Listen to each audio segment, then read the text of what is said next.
Well, y'all didn't hear that. they didn't heard all of that. Welcome back. Yeah, we consistent. To the Look at us being consistent. To the what? This is what's his face On the talking about what you call it on the what's the name podcast. I'm one of your hosts, Kelvin Ruffin Jr. Don't forget the Junior. I'm here with your boy. Your boy Larry The Wavy Fellow here to tell you shit. Hello. And yeah, man, I'm here. We here. And we got the cameraman. He might be speaking today, so be on he gonna lookout. say something. He always in denial about saying something. That's Mr InFocus himself. TRE_InFocus. If you need to find him and book him anywhere, please. He's he gonna be here. He's the voice behind the camera. I haven't had the XLR to be able to reach far enough so that we can start talking. I'm gonna get another one soon, because every time he wants to act like he don't want to say nothing, he starts saying something. Just like that last episode, he spoke within the first 15 seconds of the episode talking about something. I ain't gonna say nothing. My people, as you can see, he just likes to stir shit up. So yeah, I don't stir nothing up. Yeah, it's that's there. false. I do be stirring shit up. It's all right though. I don't be stirring up nothing that ain't already been touched. So whatever. Hey yo, and that sound crazy. You stirred this topic up though. That's coming up. Wild. So let's get to it. Yeah. We could start off. Well, first. And I had to take my time with that, folks, because I did mess up my knuckle. Yeah, he did injure his hand recently. So that was a clean dap with the injury. Facts. 80% hand, 1000% dap. Hey, you like it? I love it. And I apologize for how much I've said in these first 8 episodes. As much as I say the N-word, I also apologize for saying because he do say a lot. I did, and I didn't even realize I was doing it until about episode 7 or 6, whichever one, because we recorded 2 in one day, and I'm like, man. I think it was because we did record 2 in one day. For real. I said it a lot regardless, my brother. I keep listening back, and I'm like, man, It's irritating to me, and then when I hear other people talk, it's educated though. That's all I'm saying. Right? Educated This dude can still beat you on your SATs. That's all I'm saying. I might. Ain't no I might. The problem is I'm now hearing that everywhere else too, and it's like I listened. I was watching Caleb Williams' interview on ESPN. He talking about some all the time. And, of course, all athletes, dumb jocks. Hey, these new kids ain't coming out the same way that they was coming out in the 80s. They have vocabulary. They can actually speak. They're being media trained when they come out of middle school. So it's a little different now. He talking about some And I'm like, all right, I got to stop doing it. I looked at myself. Was like, all right, I got to stop doing this. So the counter, if we end up adding the counter, well, they going to keep track of it. We gonna see. I didn't say haha. We can start off with the weekly mental health checkup. Okay. How have you brothers been over this past week? My mental been shot. I'm not gonna hold you. Like, I've been going through everything. Either this injury, these jobs with the training, just my relationship, just therapy, dancing. It's been real shot. For real, but I've been getting through it. So that's all that matters. Full back type shit. Yeah. You want to go or you? Light skinned friend first. All right. There's 2 light skinned people here.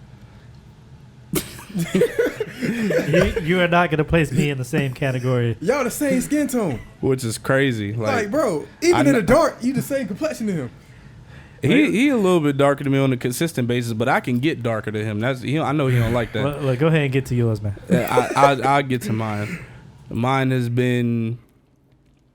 It's been indifferent, but it ain't been really too bad. I'll say. Mm-hmm. Still building up everything, building up the network, everything having to do with us, and thinking about future moves. Mental health always improve when football season come back around. So exactly. seeing them hit the field for the first time since last year, it felt pretty good. Just overall, I just been trying to keep my head down and stay busy, trying to stack up more, trying to make sure all opportunities is open for me to do whatever I need to do, whatever I need to invest in my time and energy to do. That's really what I've been focusing on more than anything. And I can't say I felt bad. I felt good for the most part. I'm just locked in trying to stay focused. So I am more indifferent than anything right now, regardless of whether it be inside of work, outside of work, inside my personal life, outside of my personal life. Keeping up with a bunch of these different topics that try to take a toll on your mental health. Like people, just reading some of this stuff online, you see people trying to get you so emotionally invested into a lot of stuff. And I realize now I'm my meter is running down low on that. So I'm able to take more information and objectively rather than subjectively. And it's been, change always makes you feel indifferent. So that's where I'm at right now. How about you, Brother Focus? Brother Foe. Like Larry, I'm getting into this new work, 2 jobs, balancing that out. It's all going towards the future. So work hard, play hard. Type. Well, that's short-lived. On a grade, what would y'all give yourselves? A C minus, as far as my mental this week. Probably B minus for me. B minus C plus. Since we on the new grading scale of these Generation Z kids, I'm gonna give myself a B. I'm weak, bro. What's a B, 80 to 90 now or something like that? No. Nah, B is like a 60. bro. Bro, we would have been. Y'all serious? Yes, Serious. bro. We would have passed with honors. I did pass with honors, but I would have passed with like all 4 years. That's you how said these kids, how much? That's how these kids is getting 4.5s now. You said 60? Yes, 60. Yo, I'm befuddled right now. He said this the next topic next week. I remember getting 77 to 83 was a C back in the day. Yeah, bro. Like from what I remember. I could get an 80 and still have a C. Yeah, well, I remember 69 to 80 was a C. Okay, wherever you was at, they was trying to prepare y'all for something different. For us, 69 and under was F. Well, we had E's in Virginia Beach. What? In high school? Yeah, in high school. E's? Yeah, we had E from, it was A, B, C, D, E. So niggas was that slow? They got the E? Nah, they just didn't feel the need to skip F, or they didn't feel the need to skip E to go straight to F. E honestly looked worse on a report card than the F. I'm not gonna hold you. As a high schooler, it looks worse. It looks terrible. Like It do look terrible. Like if you're in elementary school, of course you're gonna be good. You know what I mean? Because E stands for excellent in a way. When you was elementary school, yeah, like early, but yeah, once you, it was 69 and under was an E. I said it, but 70 to 77 was a D, or was it 70 to 7? Yeah, it was 70 to 76, I think. We had that in middle school for me. Once I got to high school, it was like, yeah, you can get a 69. Bro, once we got I think halfway through high school, that was when they went to the 10-point grading system. They're like, y'all not doing good. It was like, yo, y'all are stupid. All right, we stupid. which is great. Anyway, we not gonna focus too much on that. I'm gonna side off the next topic because I feel I can just go ahead and get this out the way. We could actually get this out the way. You know what I mean? Right here on the list, y'all can't see it, but I'm gonna get into SummerSlam real quick because this is for my wrestling folks. Oh, you gonna get into SummerSlam, right? Yeah, oh, okay. You know what I mean? I'll put the phone down. Give there. you a break real quick. Go ahead, go you know cook. What I mean? All right. So I watched SummerSlam in the midst of me getting home around 3:00 last night. For what I saw, it was a reminder of that man don't sleep. A WrestleMania. Bro, like, I really got 5 jobs. You want to be technical, but like it reminded me of WrestleMania 40, the one that just happened this like in April. It was dope because the storyline, it was nice. It gave you some type moments like you was gonna be surprised.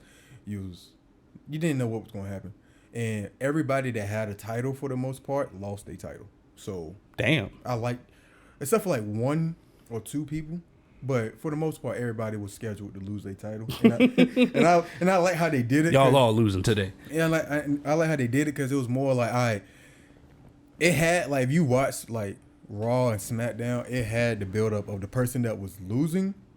That whole like brawl was actually the winner of that. So if you was getting your ass whooped, sorry for the people that don't like cussing. If you was getting your ass whooped throughout that whole week, you won your championship. So the people that was mainly the contenders actually won the championship. Word. So it was kind of dope to see that. And Roman Reigns, he came back. That was a uproar. That was honestly what I was trying to watch it for. I was like, how he was gonna come back? He came out how I expected him to come back. I didn't know he left. Yeah, he took like after he lost the belt to Cody Rhodes, he just took a hiatus. I mean, it was mainly because his father was about to pass away. So so you know how with wrestling, if you got like a real life issue or like a health issue or injury, they try to phase you out in some way. Yeah.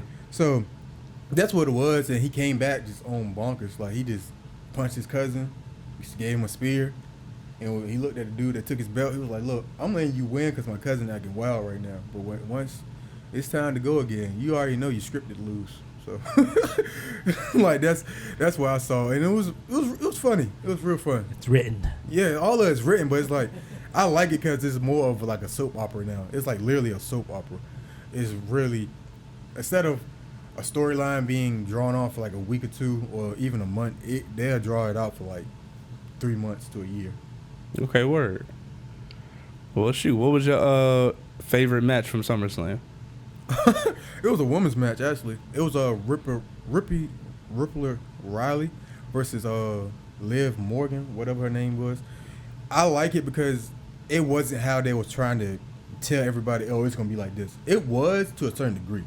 It was mainly like Dominic Mysterio, which is Rey Mysterio's son. He was involved in it because he was trying to get Liv to lose before Rhea came back. But once Rhea came back, it was more so he was trying to please her. And then I guess he got tired of trying to please her. And he was like, man, I do like Liv. You know what I'm saying? I do fuck with Liv. So I'm going to go ahead and let her win. The manly question, is Rhea the thick one? Rhea, the brolic one?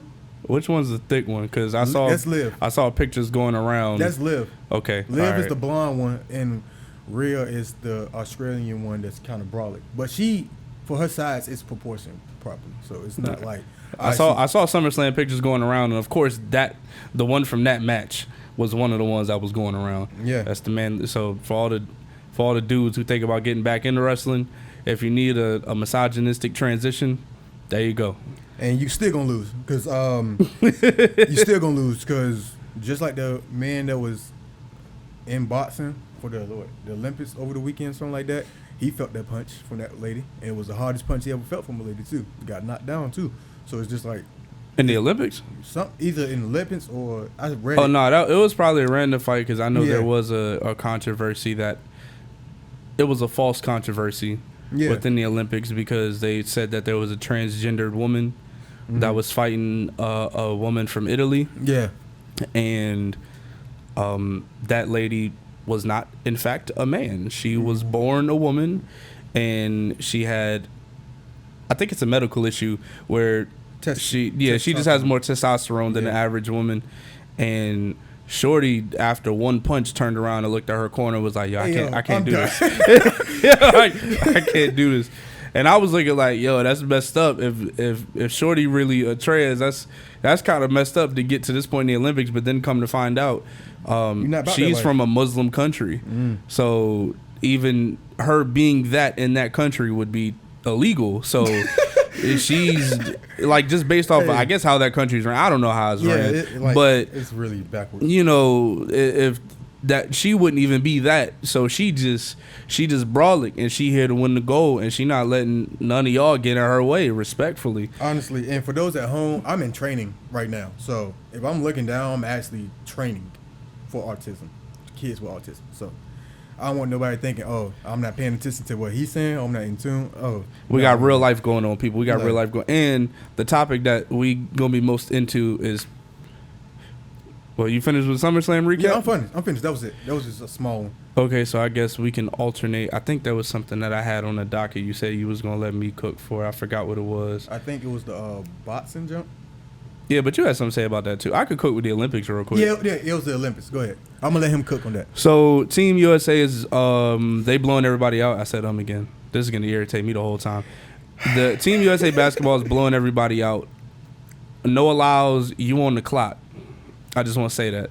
You ran in the heat, the 100-meter heat, and got second place. I will say it looked like you came out the blocks a little rough. So ideally, when you come out the blocks and when it's a medal round, I think you'll be okay.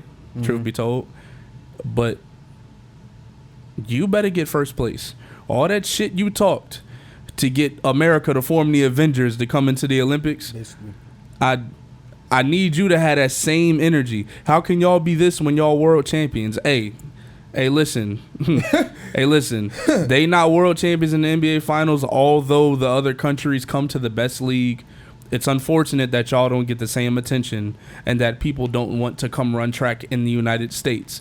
They'd rather wait for the Olympics to come around. I get it. And I understand spending all your life training, that could be frustrating.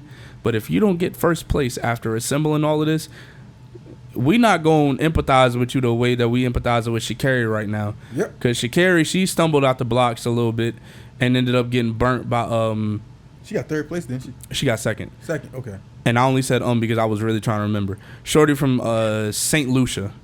Yes. She got the first gold medal in St. Lucia's history. So I know she's not going to have to pay for nothing for the rest of her life. Yeah, she, like, bro, if you she's look good it up now. on, like, what they get for for getting a gold medal. Now, the funny thing is, I did do more research about that after you said it. That $750K ends up translating into roughly what the people in the U.S. get, unfortunately. It just goes to show how far the U.S. dollar still stretches, even though it's going in the toilet right now. But they do value the Olympics so much more than we do. We view sports merely as an entertainment spectacle, despite what athletes put their body through. That is what the U.S. looks at it as, which Unless is why. you are an athlete, then you understand it. You know what I'm saying? Yeah, and as an athlete, they get pissed off about it too because it's their livelihood. And then as soon as they go outside, they start to have the understanding that nobody really cares about that unless it is for their entertainment. So you 6'8", can you reach that box of cereal for me, or can you get 30? Like that's all they worry about. And then it takes other people to say, hey, they put their bodies on the line every day for y'all to be entertained, and then they get discarded when they turn 35. Like LeBron is a freak of nature. Kevin Durant is a freak of nature. LeBron doing at 39 what Larry Bird could hardly do at 34 in the Olympics. It's crazy. It's different. Like they different now, but then they still get disregarded. Shut up and dribble. Shut up and throw football. Whatever y'all want to say when they have an opinion about things. That's the unfortunate part about athletes and athleticism and training all your life, because somebody like Noah Lyles will feel underappreciated for what he's been training his whole life for. Understandable. But you did cause this. The best three players in the league right now are not from the United States. So forgive them for claiming to be world champions. Hey, if I went from Serbia to the United States and won the NBA championship, I am a world champion, nigga. I don't care what you say. I don't care. I won the MVP 3 times and got a ring and finals MVP. I am a world champion, bro. You can't stop me. Black Panther joining the Avengers. We understand, and he represent Wakanda. Hey, I'm the best in the world. If I'm the best hero in the Avengers, I'm the best in the world because I came from Wakanda to the Avengers, and and he has every right to think that. So if the Nuggets win a title and they are world champions, the best team in the world that isn't this year's Team USA could not beat the Denver Nuggets in a 7-game series. Respectfully, I don't care what country you put up against them. Shoot, the Team USA that just entered the last Olympics, they wouldn't be able to beat the Denver Nuggets. No. But anyway, I'm not going to get back on that. Track and field. Because people don't look at sports. Oh yeah, for sure. Track and field, Sha'Carri got second place. She got silver. She stumbled out the block. This was her first official Olympics. Because wasn't she supposed to be in the Olympics before, like during 2020 or something like that? Yes, she was supposed to be in the last one, but she was grieving, I think, her grandmother's death. Which is valid. And she got caught up in the moment and smoked a little tweed, you know what I'm saying? And that's one of the drugs that is included in the Olympic committee, and in the Olympic committee, that you can't, this substance cannot be found in your blood or in your pee. It can't be found on you. And it's only a 30-day period, ironically. That's the saddest part. It's only a 30-day period where you can't do it. Or 30 or 60 days where you can't do it. So every other time, it don't matter. But during that specific period, yeah, she got caught up. and she had to go sit down for 4 years. But I mean, it built her to be like, as far as like promotion wise. Oh yeah, for her sure. Her brand is crazy, and her character as well. I know that was a hell of a character builder. Like she seemed cool for flies that just randomly fly in here. It's only one. Hey, I bro, know you saw it. Bro. I mean, you live by grass, fresh cut grass every day. It's still annoying, man. I ain't even grilling. We can't have no grills out here, man. You can't. Nah, it's against the rules of the fire marshal. Okay. I'm still irritated by it. I'm not gonna hold you. Okay. Yeah, I think the hair just caught her on the start. That's all. Built too much drag. She was about to get her. Bro, she ain't even wear the weave this time. She didn't. I seen her. She had braids, right? Nah, she had real short hair. I thought she had. She had real short. It wasn't even that this time. Cause I was thinking she let it be known. Nails, hair. She was here for business. Yeah. She was in France on business strictly, and stumbled out that block. And that woman from St. Lucia, I think she might be 16 or 17 years old. That girl from St. Lucia, she came out the block firing and cooked everybody. And that matters. How you start always matters. Oh my goodness! And Sha'Carri, she's always had the luxury of being that quick to where she can make up a lot of ground fast. Mm-hmm. And once she hit her stride, it's hard for anybody to catch her if you haven't caught her. But usually she spends the first 20 to 30 meters catching up based off of how she starts. Mm-hmm. And that was probably her worst start that I've seen from her in the past 4 years, for real. Facts. And that girl from St. Lucia. And that's not even to say she's not talented, bro. Gone. That's not even to say she's not talented or anything. It's just, I mean, little stuff like that can happen. Oh yeah, and her time and how close she ended up getting does also speak to her talent, because for someone to start that bad and to still finish and get silver.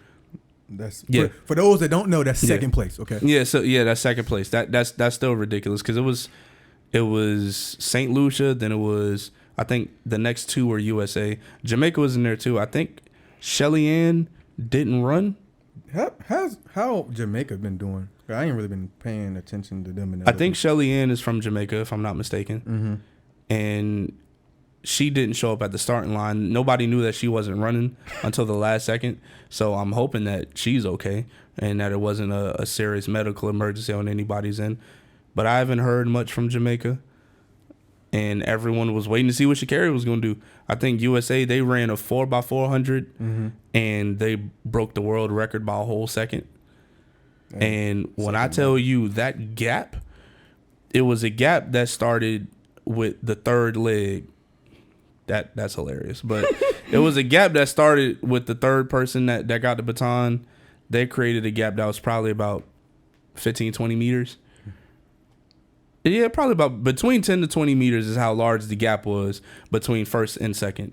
And then the anchor, that last chick that ran, because it was guy, girl, she created probably about a 40-meter gap between her and the next. Like, it was ridiculous watching that last leg. She was running like she was trying to catch up to last place.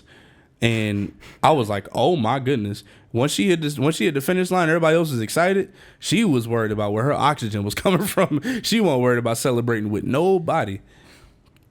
Oh. And the pole vault joint happened. That became a meme.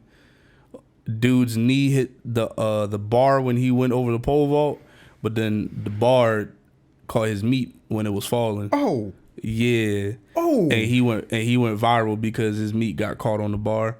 And that's the wrong way to go viral for it. Like, not for him, because now all the shorties is on him now. Hey, bro, I'm just saying that pain.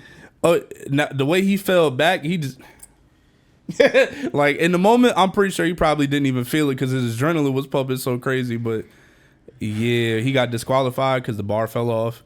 So he lost in the Olympics, but he won social media. So yeah, I mean, hey, congratulations to you, Mike. Anytime you become a meme, that means it's a W. Hey. He said Blue Chew endorsed. Hey, chew a Blue Chew before a pole vault. It's crazy, bro. It's like, what's getting you up there? Like, why you need to take and that's a performance enhancement drug. He's like, shoot, I need to go ahead. That is a PED. Imagine. I forgot who said. I think it was Ocho. Yeah, Chad Ochocinco. He said before games he used to take a half a Viagra pill because it gets your blood pumping. And y'all hard while playing. He was like, y'all can hardly catch me on two legs. I know you're not gonna catch me on three. I was like, dog. I didn't need to hear that, bro. Like, Bro, Ocho is hilarious. I mean, he at that age, he don't care no more. Oh yeah, for a fact, them older dudes they be horny all the time. Like Shannon had to apologize to Meg. We interviewed her on Club Shay Shay. That was the first thing he started was the apology for that. What was it that a quarter? It was a 2:45. he said it was gonna have a 2:45. Yeah, he had to apologize for that off rip. Let's see. Let's go ahead and let's get off. Yeah, this I think topic, bro. I think the Olympics. That's all I got for the Olympics. Oh, Simone Biles I think she got another gold. Yeah, got a couple more golds. She's incredible. She's her. Oh yeah, she's her, and I think she was hurt too. Ironically, I think she was injured. But didn't she take off like one Olympics last year? Well, not last year, 4 years ago. I don't think so. Because of her mental. I don't think. No. What is her name? It was a tennis star that took time off because of her mental health. And I'm understanding. It's like the chick who Corday, her and Corday had a baby together. Oh, I forgot her name. that boy said I'm gonna get a tennis. But she is a young goat of tennis. But that was a wave that was happening a few years ago where everyone was taking time off for their mental health, and then they came back, it was losing, and then they wanted empathy. It's like, nah, you took time off for your mental health, you should have came back nice. Nobody's gonna feel bad for you once you enter the competition again at all. It's like, and during, like beforehand, it's like, all right, there's a lot of stress on you. We get that For but sure. During the fact of it, like once you're playing, and you just hit it with, all right, my mental health is shot. It's like, we grieve with that, but you didn't have to play. You didn't force you to play. You don't have to play. You know what I'm saying? You can get paid. When you come back, we expect you to perform at the level that we last saw you at or somewhat close. Otherwise, we're going to judge you on that. And as an athlete, all athletes appreciate that. Don't judge me on a sliding scale because of what. No. I'm expected to play at the level that my peers are playing at, and I'm supposed to be one of the best. And that's how it's supposed to be. Exactly. Uplifting, not trying to bring you down or anything like that. That's all it is, bro. I heard the men's USA gymnast team was wilding too. I saw one guy. It was a black dude. I'm not surprised. I think they just got gold as well. I'm sorry if I'm not covering this the best. It is what it is. But just to briefly cover sports, the last thing we could cover on the sports base is Bud fought last night. Well, technically this morning, because I don't know how long the Eminem set was. I forgot the fight was on while Eminem was performing, and then after I forgot, the third round had just started, and I'm like, bro, there is no way this fight should still be on right now. I don't know where y'all are at. I think they were in Vegas. They was at LA, wherever they was at. I don't care. That fight started literally in West Coast time. It probably was midnight at West Coast time. Or pretty close. And I'm like, I get it, but god dang, bro. Bud, to me, the fight was as close as Bud let it be. Yeah. The judges' scorecard, I think it was 116, 112, and then 2 115 and 113. If you watch the fight, Bud looked like he was in control the whole fight. Bud looked like he was more focused on being safe and looking for a knockout punch because he knew he could get one if he looked close enough. But the other guy did a really good job. I forgot his name, and I'm not going to mispronounce his name because it's something foreign. So I'm not even going to put myself in that position. But the guy fought a pretty good fight. He was very paranoid going into it, but he had a lot of power. And, of course, it was up a weight class, so the power translates a little bit different. I think Bud was also getting used to that because the last couple of people that he done put on their ass wasn't 154. And like everyone was saying, if you're fighting at 154, that means you got to walk around comfortably at 160 or a little bit over so that way you can cut weight. Because if you put on weight to get 154, you only asking for trouble. So coming from a person that used to wrestle and had to wrestle 2 classes up, yeah, that if you're not ready for that, it will bite you in the ass. Yeah, putting on weight to prepare for a fight, absolutely not.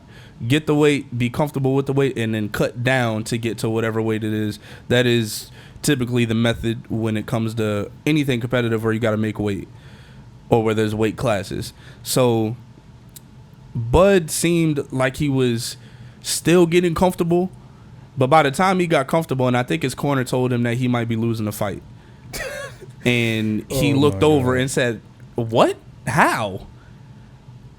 And if you listen to the announcers, this is the part that gets me. If you listen to the announcers, I don't know where everybody else watched it on. I was on one stream.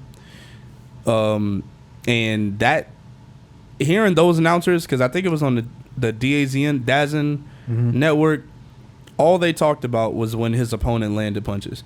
They only spoke about a couple of punches that Bud was landing. And in the last 2 rounds specifically, Bud was landing 4 and 5 punch combinations on that boy. Body shots, head shots, and the only thing that they were pointing out was when his opponent would throw a wild punch and maybe land a right hand, or if he punched him hard but he hit his glove. They were on him about everything that he did, but whenever Bud did something, yeah, it happened to you too. Man, that joint tried to get my nose. I already got a long nose, so it's like the fact that you trying to hook and attach onto it is even crazier. But listening to the announcement in that match was a little boring, and it was annoying too, because I'm watching the fight and I'm like, y'all are not covering anything that Bud is doing, and there's only one announcer that's saying Bud is clearly winning this fight. Everyone else, I don't know. It seems like he's kind of losing. It's kind of close. I don't know. Yeah, I think they was doing that just so they can have something to talk about. If you listen to fights on the radio, I could see how you would have certain opinions about certain people and be jaded about results of fights, because the announcers legit dictate to people who are not directly watching the fight. Exactly. And that's unfortunate, because I know watching this fight, Bud is winning, and he's landing more punches. He's clearly winning the fight. And all y'all are pointing at is when his opponent does something, because y'all seemingly want him to lose at this point. That's what it sounds like. Hey, he got 4 belts now. He's pound for pound the best. He got to go against Javante, right? Or that's Javante will have to come up and wait to fight him, and I don't think he's going down there at all. His next one, he's supposed to go up, and he's supposed to fight Canelo Alvarez. That's something that you said. What? Who you got? And him versus Canelo? Mm-hmm. I got him putting Canelo on his ass. Okay, for sure. I think because that's the boxer that takes his time, right? Canelo usually does, but Canelo is he's known for how hard he fights. Because Canelo is one of the best boxers. Now they're viewing him as one of the best ever. I think people kind of got recency bias because Floyd ain't fighting no more, Manny not fighting no more. I mean, I can't forget what Floyd did to Canelo. He's Spanish, but he looked white. Yeah. All I know is when he left that ring with Floyd, he was red. Yeah. He was same color as my Scarlet right here. I thought he was Cuban. Nah, he's Mexican. Okay. Yeah, and when he left, he was Coca-Cola. That's what he was. He was all red. That's crazy. And Floyd said he was a Red Ribbon. That's Red Ribbon Army. Captain of the Red Ribbon Army. His face was bright red and fuchsia when he left that ring. And I mean, I can't compare nobody to Floyd right now. Bud is the closest. Javante is climbing, and seeing how special some of these fighters look, I would say Javante and Bud look like the most special fighters we've seen since Floyd. Yeah, easily. Because Javante, to me, Javante is one of those fighters where he learns while he's in the fight, which is dangerous. It's dangerous because it's like if I throw a combination and I know that combination don't work, and I switch it, and my opponent is expecting that same combination, I got you. Yeah, he sleep. You gone. And he watched footage, which is the scary part, because when you see fighters that gifted, they usually slack. Or when you see athletes or anybody that gifted, they usually slack on the essentials that people who aren't as talented usually emphasize. So whether it be, you do music or anything like that, somebody who might not be as vocally talented, they focus a lot more on their engineering skills, so that way their vocals sound a little bit different than someone who can actually sing better than them. Rapping, my flow is probably a lot better than yours, even though I can't come up with these type of lyrics, so I'm gonna kill you melodically and I'm gonna make hits. In dancing, that's Gunna for real. Yeah, for sure. In dancing, I may not be able to do as much as you, but I know what I do it very well. So I'm gonna watch footage, predict what you do, and I'm gonna make you chase me. So that way I don't have to, you know what I'm saying? Like it's. I'm gonna put it like this. One thing my gym teacher, she's still out there teaching. One thing my gym teacher did to tell me, she was like, a lot of people look at you because you can dance, but what you have is a gift. And the fact that you not only have that gift, but you practice on that gift makes you dangerous. Facts. Because a lot of people have a gift and they just take advantage of it and use it in an appropriate way and don't practice on it. And the people that don't have the gift, that has the talent on working on it, then they work their ass off because that's what you're supposed to do. And when you combine both of those, like the pros and move away the cons, you have an unstoppable person. Hard work beats talent when talent don't work hard. And if talent start working hard, you got a problem. Mm-hmm. You got a serious problem. Shout out to Kevin Durant for that quote. Mm-hmm. I think that should be it for the boxing. I don't want to get into the funny part. I ain't gonna hold you. I've been sitting here being calm, collected. I want to talk about Deadpool. You know what I'm saying? Okay, all right. Where are we at on the time? We are at 38:42. So I'm gonna do a timestamp on when we finish this topic. So if you have made it to this point, we are spoiling shit. Wait. Time! You look ridiculous. People have waited decades for this fight. It's not gonna be easy. Baby knife, you shoot the double, you take him down. Side control, then full mount, and you ground and pound till he makes no sound because he's dead. Shut the fuck up. Oh my God. I don't care what you have to say about it. We are spoiling. We are talking about all shit within the MCU, and we are talking about this movie. So if you are not prepared to hear almost everything that happened in the movie because we are reviewing the movie, go ahead and skip. Just keep hitting that 15-second skip. And if you're on YouTube, just whatever timestamp we say, or whatever, I'll probably put it in the description because I'm gonna keep time of it myself. But we'll start off with, what was the rating you were giving the movie without seeing it? Like, what did you anticipate this movie was being? Because I thought it was gonna be probably about a 7.5 out of 10 when I walked into the theater. I'd say a strong 8. Okay. I was always gonna put it at a 9 or 10. So Damn. It really hit that for me. Now, I would separate that into groups after I saw it, but officially, when you walked in, you was expecting a 9 out of 10, 10 out of 10 movie. Okay, all right. I ain't mad at that. Did you get that? I got a 9. Okay. I would say that. Well, as an overall, a 9, but I would still place categories on what it needed to be worked on. Yeah. Cause all honestly, we know the Deadpool character. Push your mic back. we know the Deadpool character is more of like a flamboyant type of character. True. And we know Wolverine is more just like, I don't give a fuck.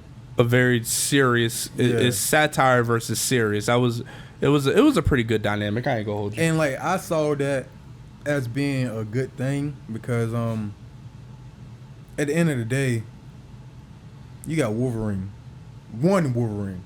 First off, we only had one Wolverine. True. So for it to be one Wolverine and bring that bring that Wolverine back, that's what made it, I gotta go see this. Because that's all I seen from the X-Men, from anything, even the new X-Men, he was still a part of it. And so he had a small cameo in it, but he was still a part of it. Yeah. So for me to have Deadpool, and both Deadpools was good because I got to see the new version of Juggernaut in Deadpool 2. Then I got to see Kane. I got to see how they molded Colossus to be Colossus. Yeah. And not just make him be soft and whatever. Like that for real. Because that's what they was primarily doing in the first one. They was just making him passive aggressive. I ain't like that. A pacifist. Yeah. And this overall details, I would say the details of the movie was good as far as the visuals, as far as the music selection. Bring them out. Hilarious. Hey, yo, that was funny. Even the casting was good. Now, the only thing I got to say is I wish people like Elektra, when she was in the movie, people like Blade, Gambit, they had a little more time, to put them into the next phase. Because what they did was they just eliminated them from being in the next phase, because they could have just added that since Jonathan Majors is not going to play Kang no more. Well, he teased it a little bit. Mm-hmm. The tease was, with them helping out, he was going to try his best to see what he could do for them. Okay. That was I think he said that before he left the Void. Mm-hmm. So I think that was something that he was going to essentially already do. Yeah, he was gonna try to. He made no promises. He was gonna try to. And I like how they added the real life controversy into the movie with Yeah. Blade and Deadpool. Because for those that don't know, if you've seen Blade, Ryan Reynolds was in Blade. Both Facts. Was he in two? Was he in one or just two of them? Just one. I think he was the last in one, third. right? Yeah, the Trinity. last Yeah. So with that, a lot of controversy happened on that set for not Blade, but Wesley Snipes not to like him. So when they had one part in the movie where he was like, "I don't like you," that was for real.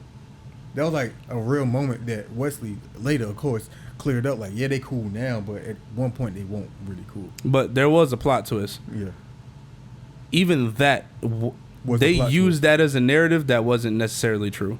Yeah. And they Wesley played on Snipes got on the interview and Yeah, said because that he was all all a white. game. Yeah, that's why I'm quoting it from. Like, But they never disliked each other. It was a narrative that they both played on because they thought it was funny. And ironically, that does fit both of their personalities. And they thought it was pretty good to keep that as a running joke that everyone fell for before the movie came out. Yeah, so when the movie came out, it was like, oh, they set aside their differences. And then it was like, there never really was differences. We just thought that it was funny that everyone thought we weren't cool I with each other. mean, Spider-Man did it best. He's the best person to, prove that point and say, I'm not in Spider-Man 3. You know how long he did that? And it's just lie. And before we knew. Oh yeah, and everyone was like, everyone kept trying to hint toward the multiverse thing, bringing him back, and all the teasers were coming out. Just like, hey, listen, y'all, I'm not in it. I'm not. I just let y'all know, I'm not in it. No, I'm not. but he did try to be like, it's only one Blade. I'm just like, but in the interview you said it's another Blade. that's been played after you. Technically, In that time frame, right then in that movie, yeah. technically he was wrong in saying that, but the original Blade would say something like that. So it's like, I get it. I ain't all the way mad at that. He right, and we not finna look at the new Blade, who we know more from Luke Cage as Blade. Like we we not finna look at him. And like I feel that. like that's the only reason why they looked at him, because he did essentially play a role in the Marvel universe, even though it was a small role. Yeah. Because Luke Cage, for me, the way they we all over the top. No, we good. Look, Everything. Luke Cage for me was one of those things that they could have added him in the multiverse, because he plays a big part in it as well. If you read comic books, Yeah, he was a Honestly, part of the Avengers. Honestly, it's only one Blade. I take that as there's only one Batman. So there's been 3 good True. movie Batmans, but Kevin Conroy, as far as the animated series, that's the Batman. I ain't gonna hold you. Even though this not the The topic. even though this not the topic, I feel like Ben Affleck was a good Batman too. I put him second or third, more so third. You know what I'm saying? And everyone felt like there was only one Joker. I ain't gonna hold you. It's neck and neck now. I got to see Joker 2 for that. Hey, Joaquin Phoenix It's crazy. did such an amazing job as Joker that although we do love Heath Ledger unfortunately met his demise before we could see the Joker that he portrayed in, what was it, Batman Begins? Or no, Dark Knight. Dark Knight. Unfortunately, him meeting his demise, He passed away from being too much into character, right? I think that was one of the things. Yeah. Yeah. If we would have seen him get his own Joker movie with everything that everyone knows the Joker has went through, I'm gonna kill this fly. It's irritating me. But if we would have been able to see him get his own movie, we wouldn't have. We can't speak toward if he would have been a disappointment or not. So now that we've seen Joaquin Phoenix with all of the Jokers, from Jack Nicholson to dang, I just said his name, to Heath Ledger, to even the dude that played Joker in the Suicide Squad that everyone hated until they saw him. It was like, I still don't like him, but it's not as bad as I thought it would be. I don't like him because he played Morpheus too, and that was a bad movie. You play who? He played Morpheus. Morbius. I was about to say, I was like, when did Morpheus? No, Morpheus. I was like, when did he play in Matrix? It's a living vampire, which is Okay. I mean, it's just a trend when you jump from DC to Marvel, so we got to go back and forth and see what we can do. But back to Deadpool. Yeah. back to Deadpool could be all over the place. So break it down by categories. Visually, what do you give it? Visually, I give it a solid 9. Visually, I give it a 7 because everything that was bad about it was charming because it was Deadpool. So like when they jumped out the bus toward the end of the movie and you could see that him and Wolverine were obviously CGI characters on there, it only works because it's Deadpool. He could get away with that. Like we could see they're CGI'd into the picture and everything, but it's him, so it's funny. Like the comedic relief that they have, that they get granted for a lot of things that maybe if we were to see this in the Avengers or in the Justice League, you'd be like, bro, come on now. Y'all could at least smooth that out. But it's Deadpool, so, it's obviously CGI'd. Oh, it's funny. Mm-hmm. So I would say 7.5. What you? So I give it an 8 because there was just, I would say, 2 things that I didn't like that I just saw and focused on. One of the biggest topics is obviously Gambit and his eyes, but as far as him and I would guess his costume designer. Yeah, that joint was trash. I just don't like that they gave. I don't like that I was they just gave about to him, say it was decent, and it was trash. They gave him like a baby face. Like everybody knows Gambit is more grittier. Like you could have at least. Yeah, bro. I think that was just. They use actors. I think that's actors saying, "Well, this is gonna be uncomfortable, so I'm not gonna grow my beard." Tatum playing. It's Channing Tatum. I'm like, bro, if y'all didn't bring me the one from Origin, I want that one. No, but he did good. He looked. The funny. In the fight, he looked. It looked right. I was about to say the funny thing was, I know they did that also for some sort of comedic relief because Channing Tatum had been pushing and pushing and pushing to become Gambit himself, and for the moment that it was supposed to happen, it fell through. So that was why he kept making jokes about he didn't even get a chance to do X, Y, and Z because he himself had been pushing to get that role. So when everyone saw him, everyone thought it was like, okay, that's a pretty decent match if it's done right. But then seeing him pop out, it seemed like it was more for shock value. Yeah. And I didn't really. I was upset at how often he was just left out of all the X-Men movies. It's like clearly he is an integral part in the X-Men. So whatever y'all got going on between Fox and Marvel, y'all need to figure whatever it is out because that one character is essential to the storyline. Just like Fantastic Four. And they did have him in Origins. And I honestly forgot he was in Origins. Because like he had such a small role in that too. It was more so like I mean, the whole thing is a small role. Yeah, we don't even place that in the X-Men category no more. That's sad though. But it's like we don't add that into the X-Men story, but we add one where Phoenix was in it and she just came up, went off and just killed everybody, and then she had to be killed at the end, be stopped at the end. So it's just like, how do we get that? Because we already had that. X-Men 2 was that. Yeah. And then you come back with X-Men in Apocalypse? Yeah, Apocalypse, yeah. So it's just like, I mean, that's basically the timeline loop that they're trying to create as far as Marvel is that no matter how many times that you try to switch it up, it's going to come back to that. That's what they're trying to say.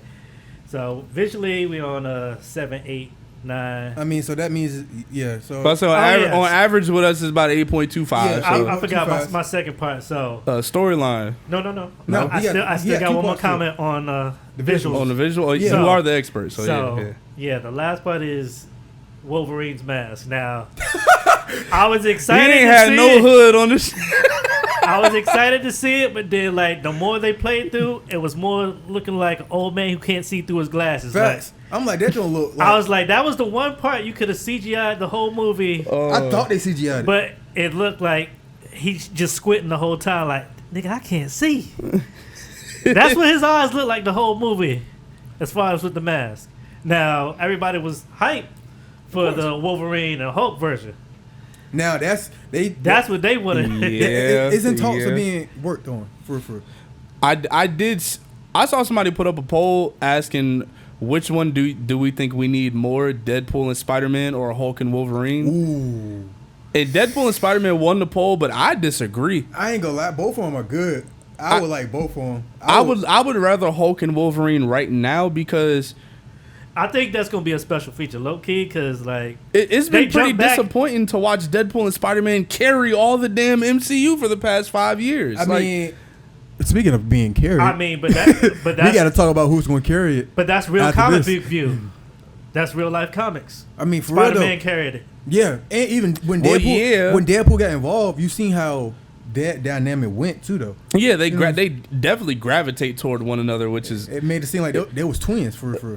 But for what Hulk has become, Dr. Hulk he needs. He's about to become Red Hulk. Red Hulk about to come out. Red Hulk is about to come out, but Hulk. That's why Red Hulk coming out because Hulk need a redemption movie. He need a comeback story. And and Wolverine has made his comeback. And they're making Red Hulk from an old man. But that's the thing. People talk like they did for the doggone Sonic, saying we tired of these little side shows. Get back to the real. Put in more work, more money. We give you movies. So Captain America went from a show to a movie. They're fixing that. What was it? War Machine getting his own movie from a show. So like they fixing. I don't think War Machine need a movie. I think he does. We ain't watching that.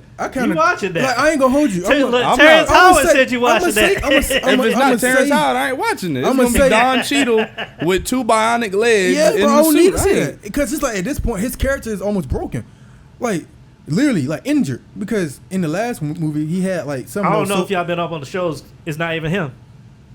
He a Skrull. Who is it? He a Skrull? He a Skrull. Oh yeah, he is a so Skrull. They gonna make it to him. I forgot about that. I ain't watched the show, so I'm not gonna. But they had Don Cheadle in the basement. They had him in the basement. So do he know anything about even? Dang, that's a good point. Do we even know anything about becoming a War Machine? But that's the thing. I don't know how far y'all went. I don't know how far you went, bro. But they said in game it's been a Skrull since then. That ain't been the real him. And so ever since Endgame, he's been a Skrull.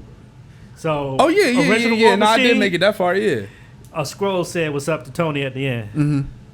Mm-hmm. Okay. I mean, can we add this into the next like topic we're gonna touch on? Cause it kind of intertwines. You know what I mean? Oh, it kind of intertwines. You talking about Robert Downey? Yeah, it kind of intertwines. But, okay. Let's see. But as far as story, I gave it a 7 to 6. I'm at a 7. Yeah, I'm at a 7 as well. And I'm only at a 7.5. For real. I'm about there too. I'm only there because the storyline seemingly is being put together to set up the next one. Yeah. And that has been my most annoying thing about all Marvel movies, that all y'all are doing is saying you need to watch this movie to be ready for the next movie, to be ready for the next movie, and watch this little Easter egg we're gonna put here. Just get to the shit. Because they've been doing this. Because not only have they been doing it for a long time, y'all movie quality has been deduced to so much garbage time inserted, so much filler put into the movies, where it's like, I understand this is all supposed to be a setup, but if I'm watching a rap battle and I watch someone set up one bar for 3.5 minutes, that round is trash. I'm not watching. Set a punchline. At least get to the punchline. Like this off topic, but we can't talk about fillers of all the Dragon Ball Z and Naruto we watched. Especially yes, I can, because we know from experience. Especially Naruto. But we still watched it, and that's one of their biggest knocks on their shows, and I can't argue that at this point. But being that we made it to the end, which is still technically going on right now, but being that we made it to the end, we could reflect on all the great moments. But in the moment. No. We still, and on top of that set the bar for other anime to be able to remove a lot of their filler. Marvel is not in a position to say we are setting the bar. We know what filler is now. It's like low key. Like we know what it is now. One more mess up and DC can make a comeback. That's how I see it. And DC is fumbling the comeback so amazingly. I don't know how they keep doing it. They fumbled every Justice League movie. They even fumbled the Black Adam movie. Oh, I thought we were talking about in all realms. Animated, yeah, they done fell off of me.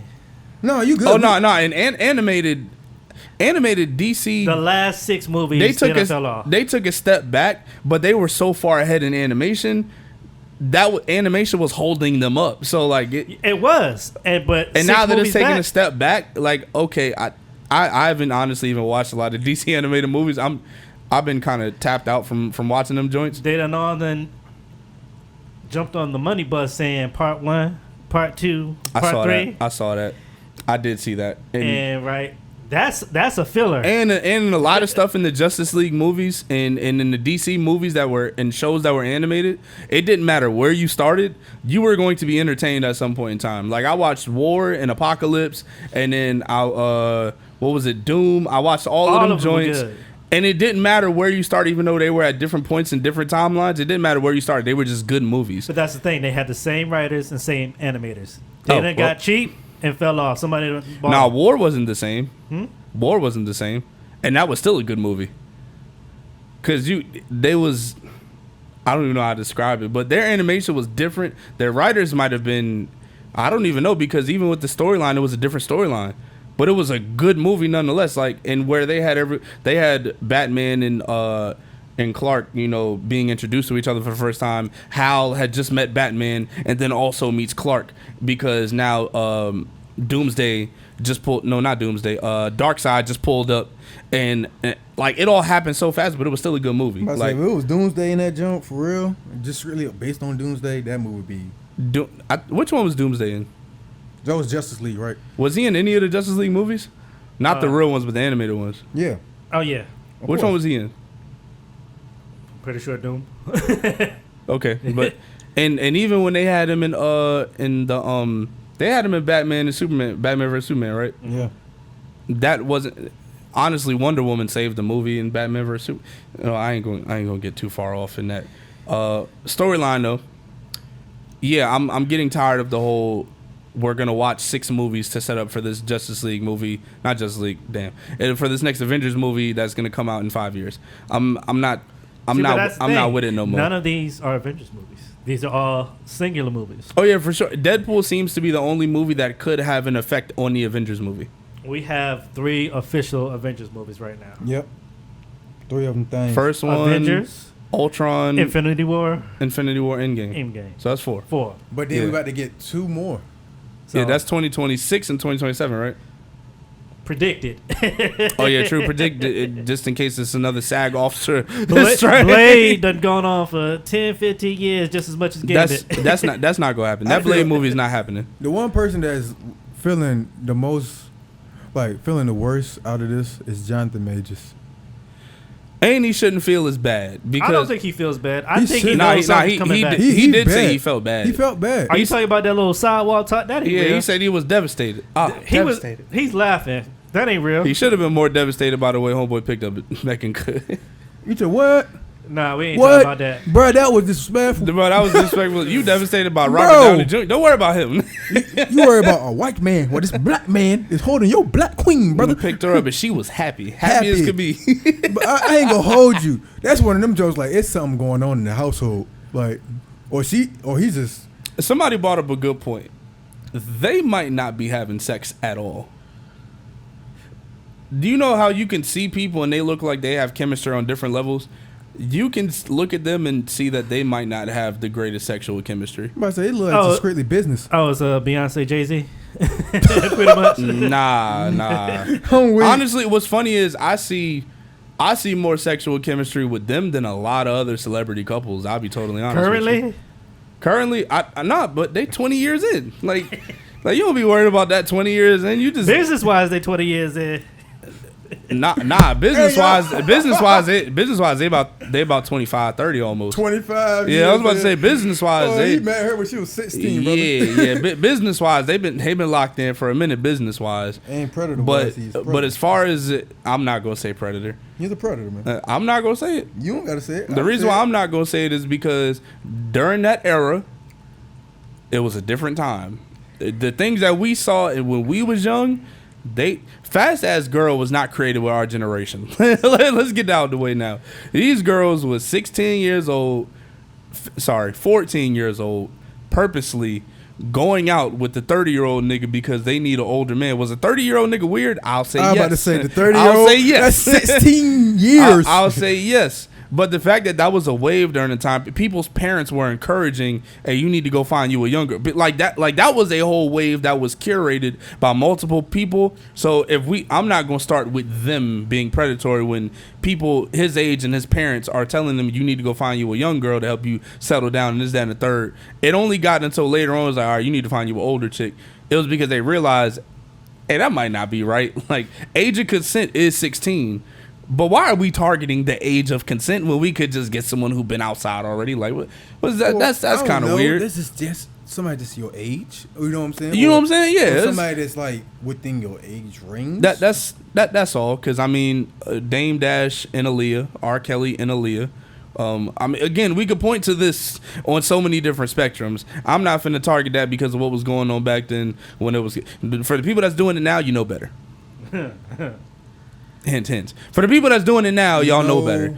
Better. Back then, I ain't gonna call Jay-Z a predator. I'm not gonna. Back then, I would have called him that. I would have called him that then. I would call him that now. I was saying that relationship was weird from the time I was. It's been a lot of weird relationships. Seventh grade, I think. 7 years. Oh old, yeah, it's been a lot of weird relationships that we done seen. I've been in. Again, being in middle school, seeing dudes pick girls up in cars that was in 8th grade. It's like, yeah, bro, that was weird. I'm like, oh, okay. Like that's what you own, and shorty with it. If that's what you own, your parents, like, they gotta figure that out. I'm about to say, call the police. That's it. But on the serious note, I'm about to say, we done got off again. On the serious note, though, I want to ask this because I feel like he's about to ask something pertaining to the movie. So I want to ask, as far as like the scene, what was your favorite scene, like most memorable scene out of that movie? Johnny Storm. Which part? Rest in peace. That was the most. Rest in peace. Not the introduction of he thinking he about to say Avengers Assemble, and he says Flame On. That was easily the most memorable part of the movie to me. Without a doubt. When he got his skin torn from his that was funny, bro. That was crazy. It was really. But I mean, that 10% chance he's still alive. That's that part was crazy. But I mean, yeah, the most memorable part was because he had the red wrap around his arm, and you saw the blue with the red wrap, and you just bet he swole. Okay, that's Captain America. That's it. Yeah. Well, why is he here? But yeah, that's Captain America, and then. Flame On! It was like, oh, what? Everybody in the theater bust the hell out laughing when that happened, yo. I was like, bro, everyone was weak. What was you about to say? See, that was a comment I was going to put on the thread, too. He was like, oh, he wouldn't have lost like that and everything. But I was like, this is a version of Johnny Storm that's caught in the void. So it's already something. Like, why is he even there? That's the question. Yeah, true. So we can't, count him out as far as the version that we know. I'm counting him out. I ain't gonna lie. I'm counting him out. I gotta keep him in there because we done had two. Somebody said, "Oh, he could have went supernova," and I was like, "We don't know this version could have." We don't know because that version was the first Fantastic Four. That wasn't the other Fantastic Fours that came out. Which, if we going off that, then that means Michael B. Jordan can still come back. And I was more so like, I hope to God not. I don't want to see that. And I was like, you already playing Killmonger, bro. I already saw you. He gone already. And I already saw you in Black Panther. It would have been funny if Johnny Storm and if both Johnny Storms were in the void. That'd have been real funny. I'm not gonna lie to you. That'd have been very funny because of course he did play Killmonger, which is MCU, which means he can't play Killmonger and Johnny Storm in the MCU unless Deadpool is, of course, opening the door to a bunch of crossovers just for comedic purposes. For the sake of a crossover. I don't think that's gonna happen too much because they did it with this one, so it's gonna get old after it. Well, as far as like leaks and behind the scenes or special features that might be coming up, they also said Cyclops was seen in the background, so who knows what could still be or could have been. If that's Michael B. Jordan, I'm gonna be pissed off. No. Like, bro, God dang, bro. Let it go, bro. Well, what was your? Well, I mean, favorite scene. I guess I'll say most memorable for me because I don't think I really have a favorite scene. I would have to rewatch to have a favorite scene. But most memorable scene, definitely Johnny Storm. I know Blade is like a close second, but Johnny Storm, for sure, most memorable for me. What about you? You go first. I asked you. He did ask a question. I would say a combination. So right now, one of them, of course, when Gambit gave his finisher. So that was funny too. He took out 5 and 1. Oh yeah, he did. That was hard. I go for it. That was dope. Because that was the better version than the X-Men Origins. I'll give you that. I'll give you that one. Better budget. Before they leaked it. You feel me? All right, what about you? Mine was honestly when it was 2. It was when I saw the small version of Wolverine. Oh my God! I was like, bro, they did it. I was like, that was funny. They incorporated it in some way. That was fun. That was real funny. Cause bro just literally jumped down. He hopped off the stool. Like he was on BS. I'm like, nah, bro, go ahead. And he still would have put in that work with him. Oh yeah, he would have put Wade down. Like, I ain't gonna hold you. He would have put Wade down. But the other one was when he kept saying until 95. He kept saying that when he was like, yeah, we gonna keep you doing Wolverine until like you're 90. Oh yeah, Like, and actually it's 3. he did keep saying that. It was 3 actually. It was when they was in the van fighting, and then it had coexist in the back of it. I was like, y'all know y'all wrong for this. That was funny. Y'all know what y'all trying to do. That was funny. Because my girl was in the movie. It's like, why he doing this? I was like, You know why. It's Deadpool. You know why. You know why. He gonna poke fun at all of it. Exactly. That scene was the fact that they fought until the sun came up the next day. That was funny. Cause he was like, I'm gonna hit you now. That play on like the forest romanticism, like that was, I thought that was a funny play. I'm like, okay, he's romanticizing it. Like, y'all remember in Baki when he lost his virginity, and they did that show all night. That, to me, that was the same thing that they was doing, but fighting to the death. And I was like, all right, that's kind of funny. I guess I wouldn't think I would like it, but like the way he used the bones the whole time, every single in the bit, beginning of the movie. Oh like, my god, bro! I was like, Mortal Kombat need to add this in right now. For a fact. He was like, oh, special weapon being vibranium bones. He's like, it's gonna be easy. Meek. And the fact that he used the claws too was dope. And that was just in the intro. That was a fire way to start the movie. It was very funny. To see him do the bye routine, that shit was hilarious. I'm not going for it. That was funny. Now I tell you who got paid. Damn it, I said it again. Who got paid? Real talk was these costume designers. You know how many suits they had to make, not just for Deadpool, but just in general. Like all the new X-Men, Gambit, Facts. Wolverine, Blade. They had to make Blade look like Blade again. Elektra. Sabretooth as well. Sabretooth, yeah. I like how they brought that Sabretooth in there. They brought the X-Men. Now, question. What do y'all make of the Ant-Man mask being in the void? It's not the mask, it's his actual body. It's his whole body. They said that's a version of Ant-Man who got trapped in there, I think. Who got the large size, and if you've seen like in the trailers and previews, you see the actual bones. Yeah, yeah. But what makes y'all, what puts him down there? It's multiverse, bro. Because technically, I believe it doesn't even have to be like a multiverse. There were like 1 million versions of him made in the Ant-Man movie, Quantumania. So it could be any of them.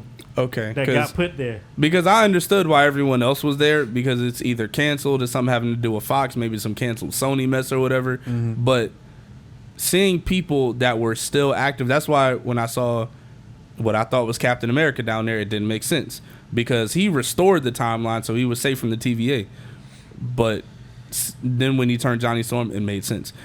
Then seeing the... I mean, if you want to put this on a personal level, it was actually the joke saying he finally aged, saying he always looks young in his movies. That was between, Ryan Reynolds and them. Oh, well, if that you is get funny. On the personal view. But, yeah, I was confused about I guess if that's a different version of Ant-Man because of his ability to play in the quantum realm, I guess that would make some sense. Yeah. I wonder if they would bring Jonathan Majors back through that. Nah. If they would bring him back through the void as like a comedic purpose. I mean, he got sent to the void through cancel culture for pushing a white woman in the truck. He ran from. Look, we have a year for 2 miles. Jonathan Majors should have been on the 4x400 team. No cap. Because the amount of distance he done picked up from that was crazy. Oh yeah, for sure. And he was running like them too. Long strides. He was training for Creed while he was running from her. But yeah, I mean, I guess that's Deadpool. Let's go ahead and jump into this next segment, bro. Let's see green. Let's see some green. Show me some green. I want to talk about some green, bro. Because you said storyline. Because it connects with the storyline. I think favorite scene is what you asked for. He asked for he also asked the overall rating of visuals as well. Oh yeah, when y'all walked out of the movie, did it meet y'all's ratings or did it surpass y'all's ratings? What was y'all ratings when y'all walked out of the movie? It mattered. So you walked out between 9 and 10 when you walked out. Yeah, I was giving it a higher rate, but after seeing the movie that I saw yesterday, I'll more so go back to my original rate of it being like a solid 8 to an 8.5, because it, for the most part, it went by the comic book. And I like that. I like when it goes by the comic book because I read the comic book. I read the comic book. So seeing certain parts taken out and put in, or seeing parts that's supposed to be in there that fits, it just makes me happy. Like, now when you put out things that are not supposed to be in there or don't correlate what the original story is, then that's when I'm just looking at the movie like. They did a lot of correcting in the Deadpool movie, which was kind of cool.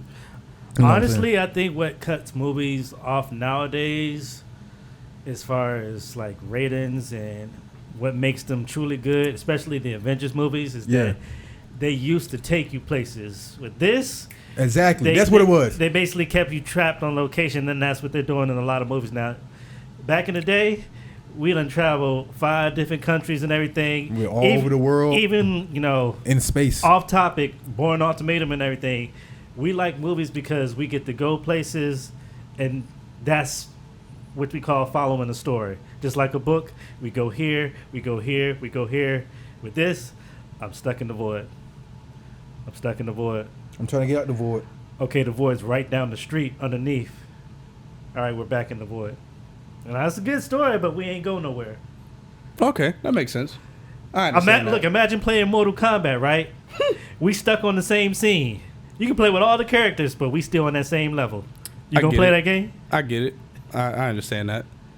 It speaks to budget. they've been cutting budgets and everything been getting more expensive. So, I mean, even what you speak to, you can speak to that in Rush Hour.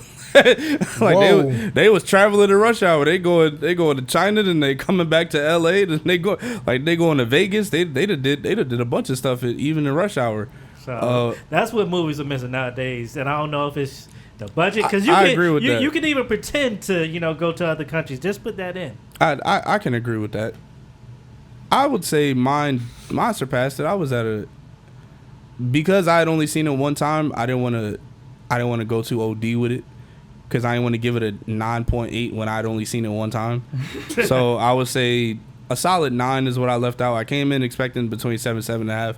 Walked out of there, saying it was definitely a 9 out of 10 movie, just to be on the safer side of it. But it was a great movie because of what it was, how it pertained to what it was, and how it stuck with what it was supposed to be, as well as realigning a lot of storylines, bringing closure to certain things that we had seen in the past, even being able to poke fun at something that we had been genuinely frustrated with for the past 15 years, which is something as simple as, why do we have to look at 3 different Marvel companies through one character? Yeah. Why do we have to look at Toby, Andrew, and Tom Holland when we just want to see Spider-Man? Why do we have to keep doing this over and over again? Well, we're still doing that. Right, we're still doing it, but at least now it's in a way to where it's comedic relief, to where we all acknowledge the business is something that we did not know of before, and we never acknowledged it as much because we didn't understand it, but now we can poke fun at the business. Because Ryan's saying he ain't scared, and he keep poking at it. So Right. A group I follow on New Rockstars pointed out, I don't know if you saw it, so the picture of Robert Downey and Spider-Man next to the helmet, that's a way of poking fun at Fox, saying we're still holding Spider-Man. We're not going to show him because they said they didn't give him the rights. I didn't see that. For just that picture. That's funny. I didn't see that. Literally. That was funny. So they're still trying to hold on matter strong. of fact, yeah. I looked deeper into it because they pointed it out, saying basically the kid that wore that mask in Iron Man 2, when he popped down and say the kid holding his arms up, that's Spider-Man. That's why the helmet was blocking his face. That's funny. Which is Spider-Man. That's funny. I think my wife actually pointed something out to me like that. That is funny. But yeah, let him go. Give us Spider-Man back. But speaking of that, I want to see Green. I was just about to say I think we got it all out. So an hour and 16 minutes in from the 38 minutes, y'all just gonna have to skip 30 minutes worth of commentary about 40. Deadpool. 40. Yeah, you're right. It's 40 minutes. All right, we out of there now. But for everybody who saw it with us, this is probably gonna come out, I think, 2 weeks from now, which means it's been 3 weeks since the Deadpool movie came out. If you ain't seen it, it is what it is. That's your fault. Robert Downey Jr. has returned, people. How y'all feeling? Great. I also feel great. I know other people felt indifferent about it. I feel great. I feel amazing. That's my boy. I think it's fire. That's my boy in all terms. Because I know a lot of the times while I'm up here, I bring up my girl for a reference or something, but another time, this gonna be it. I brought this to my girl, showed it to her, and she was like, "Really? He's back?" I was like, "Yes, he's back." He's back. She was like, "That's a win." I was like, "Yeah, that's a big win." My wife did the same thing except reverse.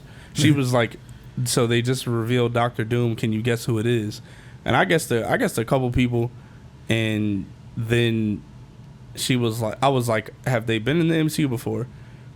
She was like, "Yes." I was like, "Have they been a main character or a side character?" She was like, "I can't really tell you." And then I just remembered, Tony Stark died, so I just guessed Robert Downey Jr. And I was joking. She was like, "Yes." I was like, "Wow." Right? I did not expect that at all. Because it's like, people like, it don't make sense. It don't make sense. It does make sense. This is why I'm like, you have to read comic books. Because if you read, it's literally, isn't it like 2 editions of it? Yeah. Yeah, it's 2 editions of it. Where it shows you that Tony Stark actually put all his memory into a computer. And like put his body into a computer or something like that. I don't know. Something along those lines. And then Dr. Doom comes into his laboratory and try to takes that, and it's like everything just gets swapped. That's basically what it is. And then there's another version of that. They was roommates at one point, and Tony Stark is the one that's actually Dr. Doom, and the person that's playing Dr. Doom is actually Iron Man. And they can't say anything don't make sense in the world of the multiverse. another thing. Facts. Another thing, people. They could make it true if they wanted to. So it's like, even though it's already been pre-written, if they wanted to just pull it out of thin air, they could have. Budget. They can. They will. They But have. They will definitely do that. Look at, if you haven't watched Deadpool, then hey. So what are y'all expecting from? What are y'all expecting from Robert Downey Jr. as a character within the movie? Because if we remember the Victor Von Doom that was in the other Fantastic Four movie, he was actually a fire Victor Von Doom. I'm not gonna hold you. He was actually pretty dope. His character within itself. Which one? In the original Fantastic Four, the first one. OG? Yeah, Tell OG. me when he Chris came. Evans. When he came Silver Surfer with a dark Silver Surfer. No. When he took his board. Well, he was in that one too, but he was Dr. Doom in the first one as well. Yeah, he was. But I'm just saying. Yeah, so he had more of a memorable role in the Silver Surfer one. Oh yeah, that is true. That was when they took all their yeah. But yes, what are y'all expecting from Robert Downey Jr.? Because I know they're like, my mom is a huge fan of Marvel Comics, so her seeing, and she actually liked the Fantastic Four, and she liked his character. Yes. What are y'all expecting from Robert Downey Jr. as Dr. Doom? Evil version of Iron Man. See, I expect greatness because Robert Downey can always bring a different character. So I'm excited to see He played Sherlock Holmes before. his take on the character. Because everybody's saying, oh, we don't want to see an Iron Man Dr. Doom. That's not what it's going to be. He's going to bring a whole new character. If you've seen Sherlock Holmes, that's a different character. That's what I'm saying. Like, he plays every role. If you've seen Tropic Thunder, that's a different character. Different characters. He played two people and 2 different people. Played a nigga. Don't expect Iron Man. You people. Like, he got away with it. That's the only black face to get away. But it's not a. I hate when people It say. is. I hate when Technically, people it say is. it's a black face. It won't a black face, But like purposely, but But in it was retrospect, purposely. No, it was purposely. I'm saying it wasn't the offend anybody. It was the purpose of the role because he literally addresses it in the movie. Why are you playing a black character when there's black people? He never black-faced anybody because that was the whole point of the actor that he's pretending to be in the movie. So I know Robert Downey is not black-facing people. That's what I'm saying. If you would let me finish it, you can't just cut me off in the middle of me trying to explain it. Y'all It's a wanted podcast. this. We're gonna cut each other off. Y'all wanted this. You know what I'm saying? Basically, what I'm saying is, it's to piggyback off of that is, it's essentially not, but it kind of is, because if I go around with white all over my body, but white people ask me, why you trying to be white and there's already white people, and I'm like, exactly. It's like, you're trying to prove a point essentially, but you're going out your way to prove that point in a extreme way. Well, I'll be the in a movie, yeah. I'll be the the middle vote. I'll be the swing state in this one.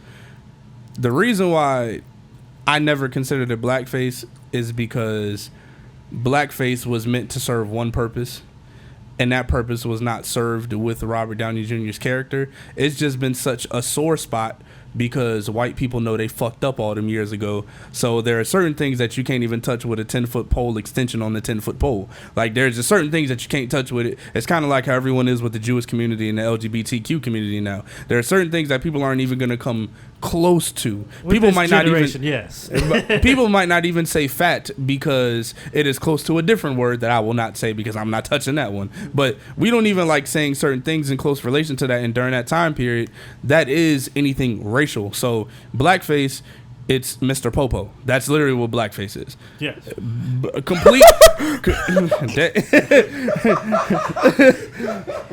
Yeah, not one black person didn't have big lips on the show. Right. On Dragon Ball. Complete literal Mr. Popo. black face paint that is the same color of these microphones with overemphasized pink lips. Name the title, Mr. Popo. Those features were not emphasized. So whiteface would be what Dave Chappelle did in the Chappelle Show, where he just threw baby powder on himself and put a powdered wig on. That would be white. But us being painted as a white person, like what Eddie Murphy has done in like 3 movies, that's not whiteface. What Robert Downey Jr. did was not blackface, and it's not even remotely similar to it because you're paying respects to what a black person actually looks like rather than trying to ridicule what they look like.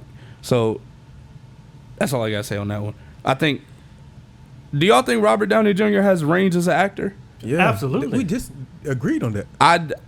I just got into an argument about it, and I kind of got swayed to the one side where I don't think he has a lot of range, but he plays himself so well that he can sell that character. It's kind of like Denzel. Do y'all think Denzel has range? Yeah.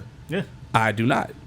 I don't think he has a lot of range, but he plays himself so well. Why does it matter? But that's the thing. That's what people hire him as in the role. Yeah, that's what I'm saying. Yeah, so I don't think that's his fault. They're limiting. I want a Denzel movie. That's because that's him. Yeah, and I don't think that's his fault that he plays himself that great. So, but you also got to look at the roles he played. A lot of people are used to seeing Denzel as a hero. So when Training Day came out, that was a different scale for him. Yeah, and that was the biggest level of range that he had showed. But then now that becomes Denzel. Book of Eli, that was a different range as well. But other than that, as soon as he did Training Day, now that's the new Denzel that we know. It's no longer range. It's just the new Denzel now because of how well he plays. They didn't know he was capable of that. So to me, that speaks to a range. But if you have a Training Day in your catalog, but then to me, you got Glory, and then you got Training Day, then you got Man on Fire, and Remember the Titans? Yeah, you have Remember the Titans. So I think he's just so iconic for being who he is. John Q for sure. Do y'all put Robert Downey Jr. in the Denzel category? Technically, because he has similar roles. Like let's think about actors or I can't even say actresses because me and Trey just had a conversation. Honestly, we don't appreciate actresses as much anymore because good actresses weren't what we were looking for back in the day. We was looking for fine actresses.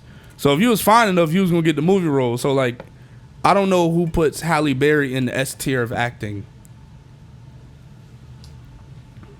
Now, pardon the silence. I had to put my gum up, but now since she got older, you can put her in that because she has been more. Do we put Halle Berry in the S tier of actress and actors? Now, yeah. If you can put Angelina Jolie in it, yeah. I don't know who putting her in the S tier. Because you gotta look at the things like I'm not going to deny A tier or B tier. If you want to hear it, you gotta let me give you it. You know what I'm saying? It's tough. Like I'm just saying because it's like. Look past your own biasness or what you think and just look at what she was in. Because it's essentially the same as, like, I can say that for you. Like, essentially, like, if people don't know you or only look at you a certain way, they can only say, well, he danced and then started rapping. But it's like you had a different range of stuff. I can say you was a dancer. I can say you was a promoter. I can say you was a rapper. I can say a lot of these things because you have a different range. But with these people, they also have different range because of the circumstances they was able to play, the roles they was able to play in circumstances they was in.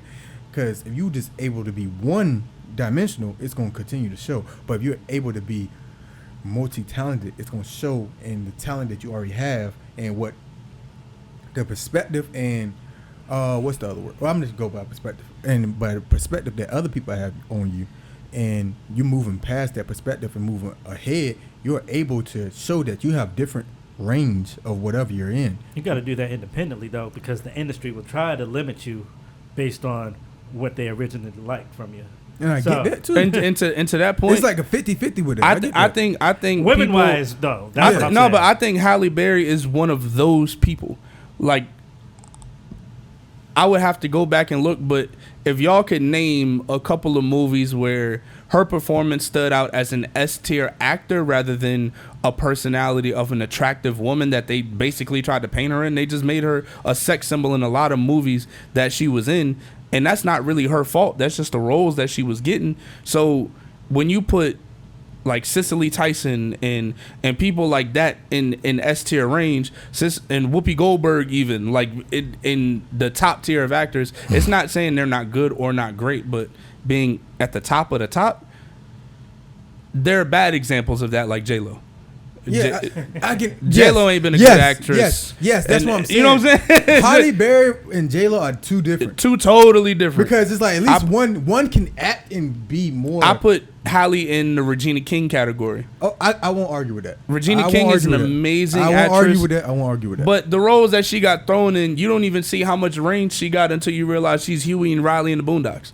Like you don't even understand how much range she can apply to her personality, her skill set, until you see things like that. Angelina Jolie in I think Mr. and Mrs. Smith, and she was You know that of course Laura Croft is what everyone expected her to be, but we remember Laura Croft with triangular titties. That's what we remember Laura Croft. She was a Tomb Raider too. Yeah, Laura Croft. I keep forgetting that. It's all right. I just call it Tomb Raider. I'm sorry. But yeah, we everyone wanted to see her play that, and then one of the things after Speed with Nicolas Cage. Was she in that? I don't even remember that movie. See, you gotta take it back. I don't even remember that. People don't forget. I mean, Nick, but I mean, you can kind of in the previous conversation, you kind of put Nicolas Cage in that how people view him as far as range. But as far as a lot of women actresses, I think now they're getting more just due than they've ever gotten before, because they've been more respected as actresses in the field. When you see people like Taraji P. Henson fighting for what the actresses should be getting versus the scraps that they get from the table, I think, like you said, they kind of victims of the system and how Hollywood has viewed them for a long time. And then it messes me up when I think about it, because we focus so much now on skills of actors and actresses. It starts making you question what you was watching back then and how great the performances actually were. It's like, dang, do we consider Halle Berry an S-tier actor? I don't mind putting her in the category because of like basically being grandfathered in, but we putting Gothica in an S-tier movie? You feel me? Like, bro, you making that's a prominent role of hers. You feel me? And she showed range through that movie. Like, her skill was shown through that movie. But are we putting Gothica in the S-tier movie category? Y'all remember the cover of the movie? No. I do. It was her on the window like that. Like, I mean, only thing I seen as far as her having bad acting skills was in Catwoman. Oh my God, I forgot about that. That's when we just started this whole, we're going to switch the What about race. Storm? Storm was actually better for her. That was a better role for her. I think that exercised her. Do we take any? Because if you look at like Robert Downey Jr. just recently won his first Oscar. While motherfuckers like Brendan Fraser got 3. Brendan Fraser has more Oscars than Robert Downey Jr. and Johnny Depp combined. Just like the people who are saying he should play this role are the ones who are not trying to give him that. He's the people who are trying to basically break the limitation. So somebody I place in that category who has range that I put Robert Downey is Michael B., another one of my favorite actors. Michael B. Jordan? Yeah.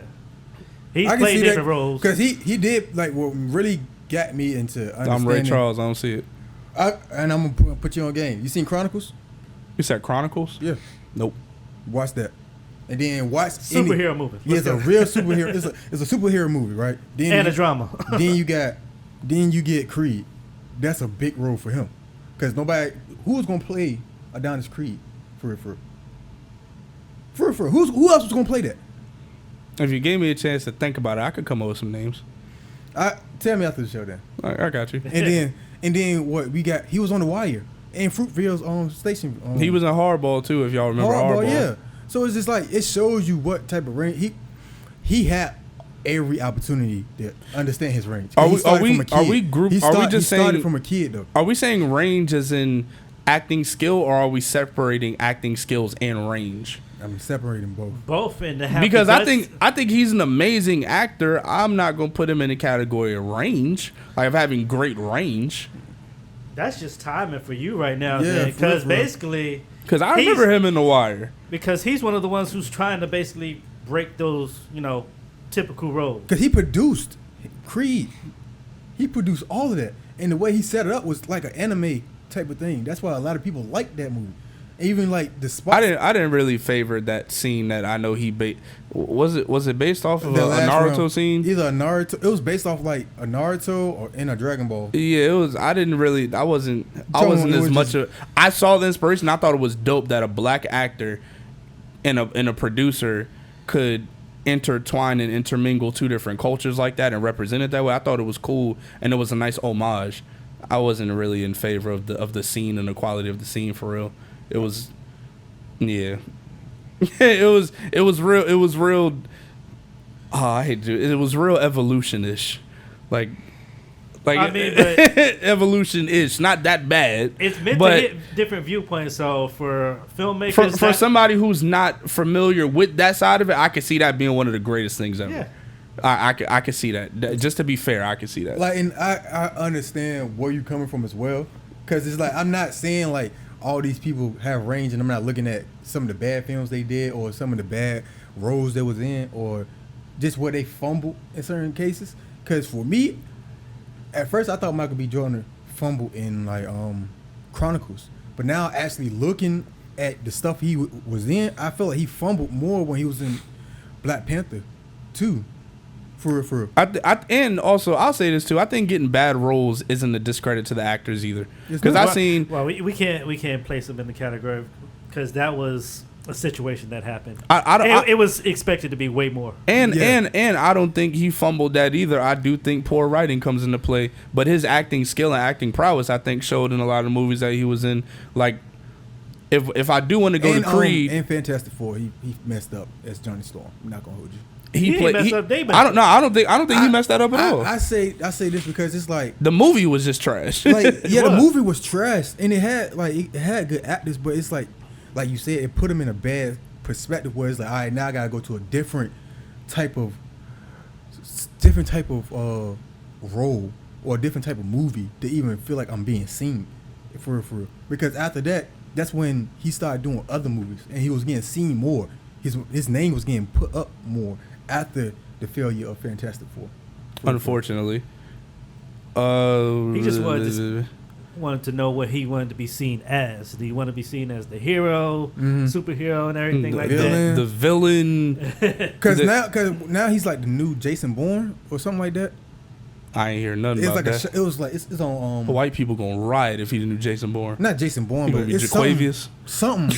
Are you talking about the movie he did? Yeah, it was like he did good in that. You saw what they tried to do when they was gonna make James Bond black. And I'm mad they didn't do that because they had the perfect person to make him black. Like, Idris Elba? No. To me, that was perfect. I thought that was perfect. It's a black British man. Hey, go ahead. No. It was the short dude that he I guess he's British as well, but he's black. And they was going to have him. All the black actors in Hollywood now are British. His ex? Huh? The one who took his ex? Yeah, him. Like that's wild. That was gonna be a crazy movie. You know I'm not going to front though. All the black actors and actresses now in Hollywood are British. And they are. You seeing how they are showing their range early though, right? It's because they cheaper. But I mean, but still though, everyone Taraji P. Want how much? Go ahead and get that London girl from over there. We not finna pay her all this money. I think Michael B is our youngest in the States. Yeah, probably. Yeah, because he in his 30s. Everybody else about to pass off and retire. About to hit that 50 stage. All right, so to wrap this, to get back to seeing green, who's an actor that y'all feel has slept on range? To play that part, or just Not in general? to play it in general, because we kind of ventured off into a bunch of other stuff. But this was a funny conversation that I had. Kevin Reynolds. Who?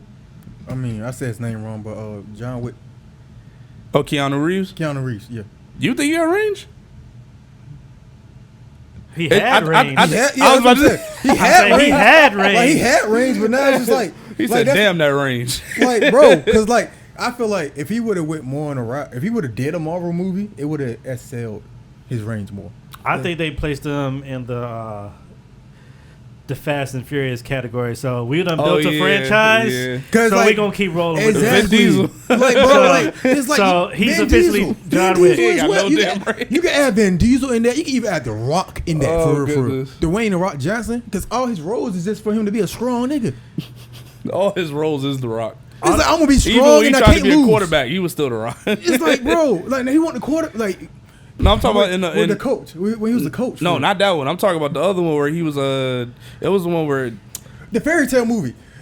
Yeah, that was. No, it wasn't that- but that too, he was the Rock in that quarterback- movie. He was the quarterback in that movie. it wasn't the fairy. It was called something else because he was a tooth fairy in one movie. Yeah. That was the one I think you talk about. Yeah. And then the other one was goodness gracious. I'm not gonna get stuck on remembering After that. he Come on, lo- the Be Cool movie. After We he had lost a the phone- hairline, he had I nothing don't but to remember do. that one. Because that was when he was working with everybody. Now he don't work with everybody. He only work with different. The game plan. That was what the movie was yeah, called. yeah. I think so. Let me look it Yeah, up real quick. Kobe Fish.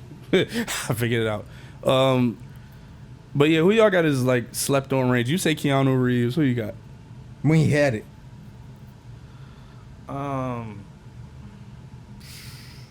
Who can be good? I mean, Yeah, they it gotta was be the game young. plan. It was the game plan. Mm-hmm. See, I gotta look back on the movies that I had. I don't know, bro. Because it's like we getting the same type of actors nowadays. I got Wesley Snipes. I figured you were gonna say Wesley. Y'all gotta know why. I mean, though. I know why. Because he do got good range. Like he can play he can play a villain, he can play a hero, he can play a But cop, he's- he can play a drug dealer. he can Wesley play- Snipes has been in the OG. whitest of white movies. He's been in he the played blackest of black yeah, movies. he played a woman. He was in Tu Wong Fu. He Yeah. did drag. Not only did he do Tu Wong Fu, And he was a drag, basketball he player. did White Man Can't Jump. Yeah. Then he did Blade. He did New Jack City. New He Jack did- City was He really- did Demolition Man. Yeah. Like he done played in such a wide array of roles. Now he doing plays. Maybe I might sneakily put Chris Tucker in that category too.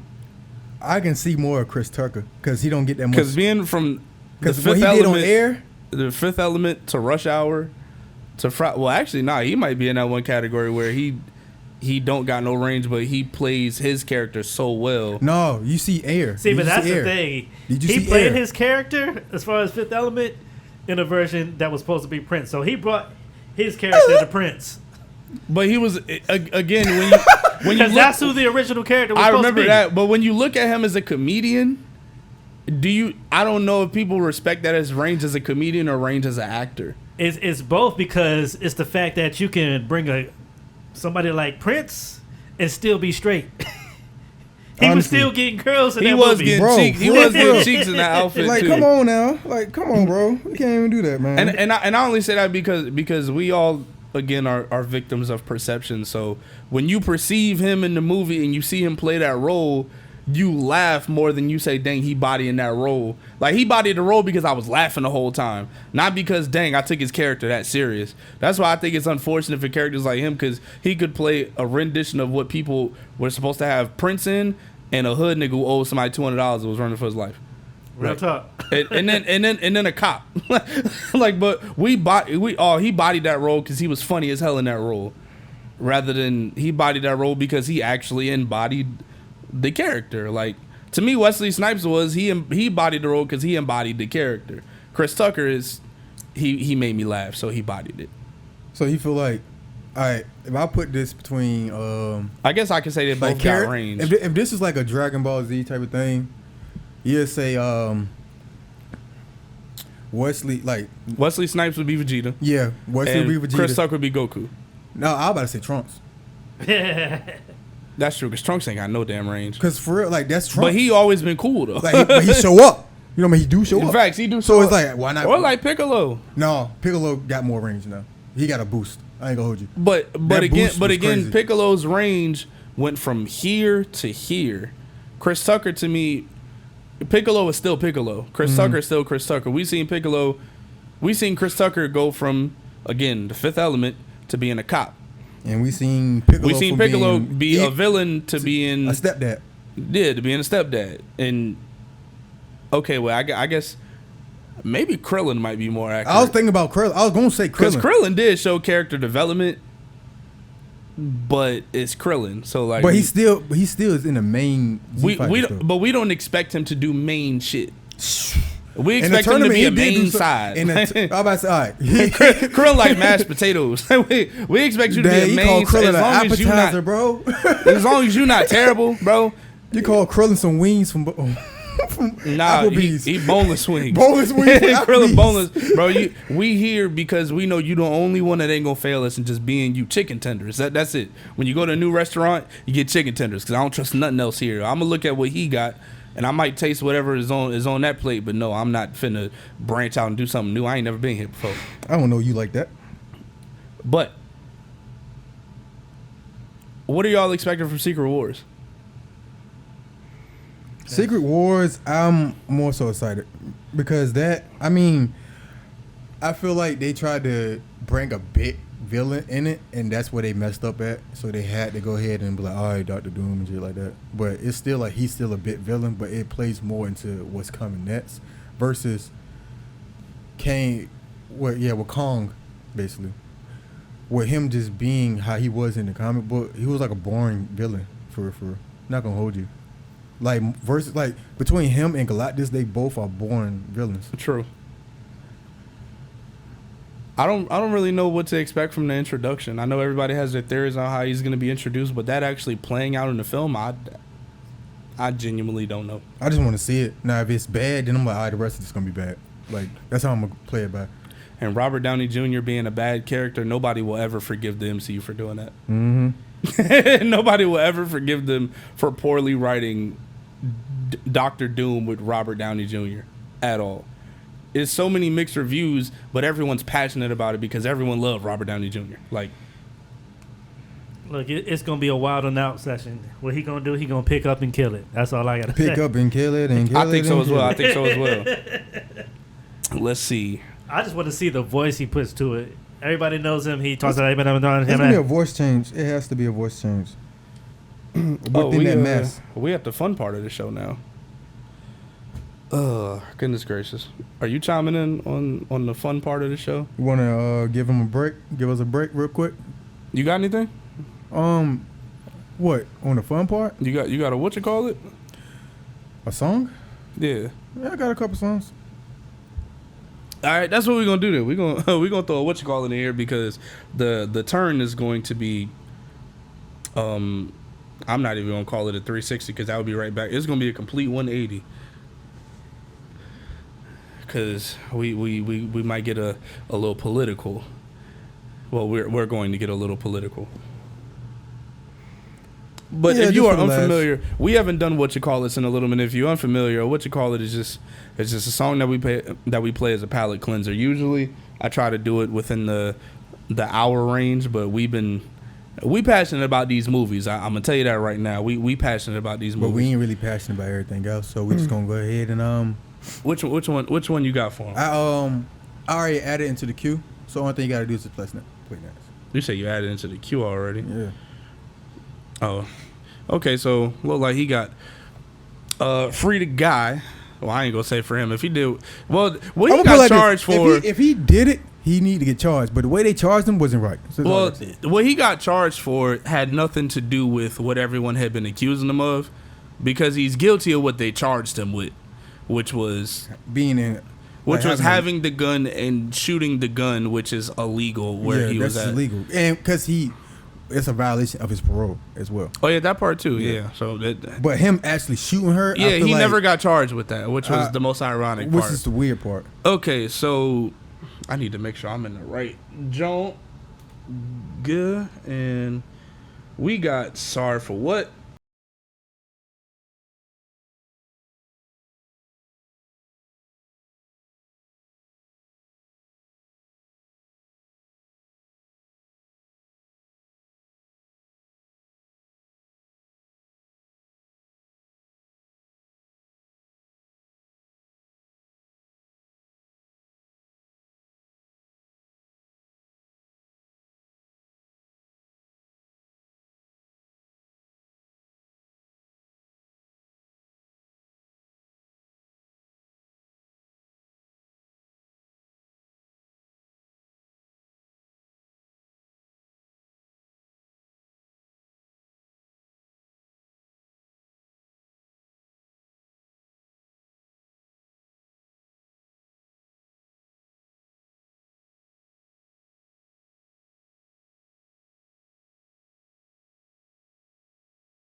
we've had all day. For those who have been bored, we could talk about Joe Biden dropping out of the election.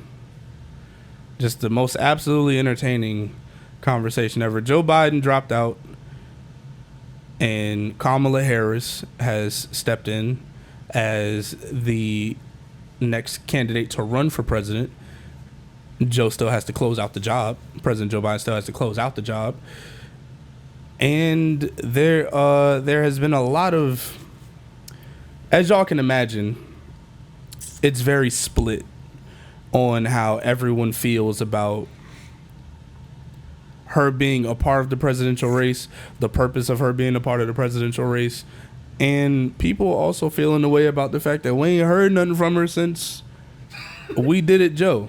Like, when nobody has heard anything from her since 2020 when they was running. So, do y'all have any thoughts about it?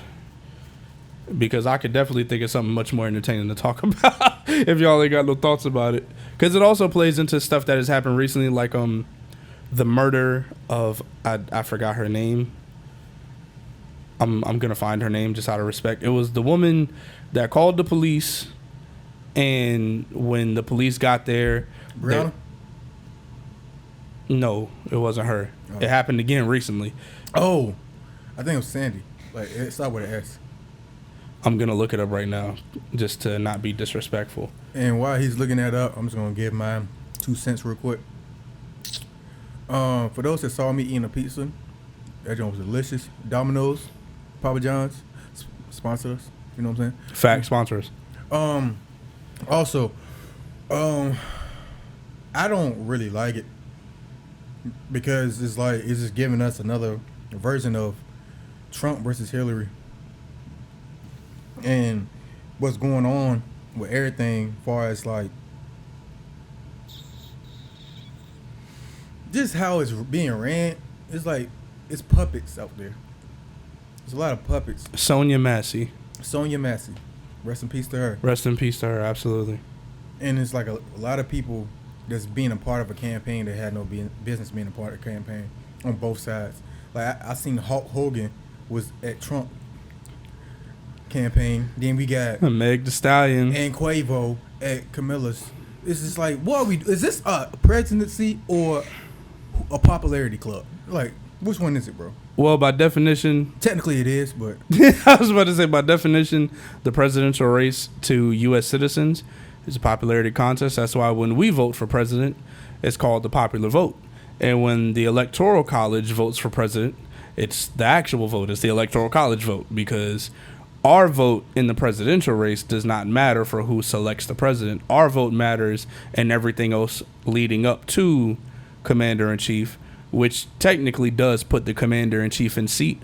If we all vote for who we think fits the bill for the House and the Senate, even in local government, that will eventually trickle down and cause a trickle-down effect to who gets in office for president. Yeah. So our vote does matter. It's just what they market the vote to matter to is always misdirection. It's always sleight of hand. I feel the same way I felt when Biden won, the same way I felt when Trump won. Whoever wins this election, it don't really matter who is running, because diplomacy and all of those things when it comes to presidential race has been out the window since Trump introduced himself. It's been out the window. He said it. He said, bro, I use the same tax program that everybody used in the politics. And then, the only reason why I'm getting arrested for it because y'all don't like me. because he'll be the one to actually call it out. Now, on the other hand, he'll be the first one to say, would y'all rather vote for a black guy or a white guy who's a billionaire and has done this, that, and the third for the country? Wait a minute, sir. And that's what he be falling off with. Wait a minute, sir. The only misnomer and adjective that you used for this other man was that he was black. Like, you could have just said you more qualified. Take the rest. And then afterwards, say, I think you guys would vote for the white guy. I think you would vote for the white. Like, yo, you could have added some different adjectives and other, misnomers onto the other person rather than just the fact that he was black. And then, Joe Biden campaign, if you don't vote for me, you're not black. Like, and that's why I was like, y'all got mad at that man for saying that, but not mad at this man for saying that. It's backwards. What's the consistency, people? Nobody at any point in time should take any of this seriously if they're not voting for the electoral college committee, for the electoral college voters. If y'all don't take that serious, there's no reason for you to take any of this serious, because we see Hulk Hogan, yeah, brother, and then we see Meg Thee Stallion and shaking ass at whatever it was. I can't call it a debate because I think it was the Democratic whatever it was. This is what we seeing right now. Quavo was there to speak. He didn't even perform. So, and that was in Atlanta, which is odd. And what he spoke on, he promotes in his music. So it's just like, if y'all don't see the hypocrisy here, people. It's literally, I'm standing next to them, so everyone who sees me standing next to them should come vote for me. And all that she's actually doing is raising money. She's not looking for voters at this point. She's looking to raise as much money as possible to be able to compete, which is why she raised it was a record amount of money that she raised over the span of when she was announced. And you want to know why she raised it? To compete with a billionaire. No, I mean, not why. You want to know how she raised it? Oh, by just transferring she had transferred from the checkers to the savings. She went from Joe Biden's checkers account to her checking account. Netflix was giving. Oh yeah, the president of the former president of Netflix did donate, I think, $2 million to her campaign, or and something it's just like that. Bro, that's money from what we was using to stream on that platform. Hey, he the former president, but still, he got former. And funny enough, look in those contracts, bro. They still get some money from it. But also, that's all he donated. If you look at it from that perspective, there's probably tens of millions of people who pay for Netflix now a month. And you telling me that you gave her $2 million. And when Netflix first started, what was it, $4.99? He was probably recently. He probably recently stepped down. I don't know. I'm not going to look it up either. He probably recently stepped down from Netflix. And Netflix at this point is $17.99 a month. $17.99 without ads. $17.99 for 10 million people. 10 times 17 is 170. We're talking about $170 million gross. And that's not including family plans and all that. I'm just using the plan that I got now, which I know isn't the most expensive plan. Just as far as what people are paying a month, $170 million a month. Oh, okay, bet $1 million, $17 million a month. That's ridiculous. And Kamala only got $2 or $4 million. It just goes to show, when these people have these events where they're raising money, they're raising millions of dollars. These political parties are raising millions of dollars for their candidate. And of course, she's raising the money. I don't think everyone has as much invested in her as everybody else thinks it does. It's either a good look because they throwing them a bag, or yeah, that's about it. Or they just don't want Trump to win. But even if you don't want Trump to win, you still putting money toward the presidential debate is only for the look of it, to make the vote look valid for whoever the electoral college is going to vote for. The electoral college ain't watching these debates. The electoral college ain't watching Meg Thee Stallion shake her cheeks. I mean, they not watching that. Somebody is. Yeah, us. Yeah, I ain't watching it, but Us, because as a people, we are unfortunately reflect each other. The minority is not represented, which is why we have to make these statements. The minority is never fully represented, which is why we have to make these statements and talk about the outlandish shit that goes on outside. So, my feelings about it, I think it's disgusting that the immediate association is killings like Sonia Massey is being weaponized. I don't know if y'all have seen it. I couldn't watch it. I couldn't watch it fully. No, I'm not talking about the murder. I'm talking about the perspective afterwards. It's always like that with us, though. When the perspective is, it's unfortunate that it happened, but Kamala is going to weaponize it because of her skin tone. And she's going to weaponize it in her election because of her skin tone. Although I could see it, it don't change the fact that it's wrong. It don't change the fact that there's incompetent motherfuckers with guns and badges. It don't change that at all. What should be shed light on is the process of these things getting worse and worse and worse over time. You need to stay in school longer to be a barber than you do a cop. Which is crazy. You can literally just get out of school and go to the police academy. You could apply. They got billboards. They putting billboards in other states to be policemen in Virginia. Hey, go hit this website. Apply to such such such. They need policemen over there. You shouldn't be able to Indeed this. Like, you shouldn't be able to Indeed public safety. Like, LinkedIn on public safety is crazy. What we really need is the same effort that y'all put into people holding a knife to be able to do open heart surgery and all. You need those people to also create a pipeline and a funnel to be able to serve and protect, as the saying goes. We don't know who needs to be protected anymore because these people are shooting people because they don't feel safe. So are they serving and protecting the people, or serving and protecting themselves? Most likely themselves. That's the ultimate question that needs to be asked. And what doesn't need to happen is this, so now campaigns can be formed off the back of someone's death. Unfortunately, when Kamala Harris was introduced to other people, she was, I think, the first Indian American to be, in her position. But then when it's associated with Joe Biden's campaign, she's the first African American VP. Like, do it matter to me? No, because when you're a certain skin color in this country, you get treated a certain way. Publicity. I can't even say it right. Publicity stunt. It does seem like it, and it's purposeful after a while. Now, when you think about just the basics of it, if I told you Larry was 100% Native American and Indian from India right now, 50-50 between those two, you couldn't disagree with that because the skin tone resembles that. But if I just tell you he's black, you could see that too. So with Kamala, if I tell you that she's an Indian American and she ain't got no black in her, you could believe that. But if I tell you she's black, but again, what that means is if you look at him and you could relate him to that, you won't treat him as a white man. You won't treat me as a white man. No matter what time of the year it is, and I get lighter in the wintertime.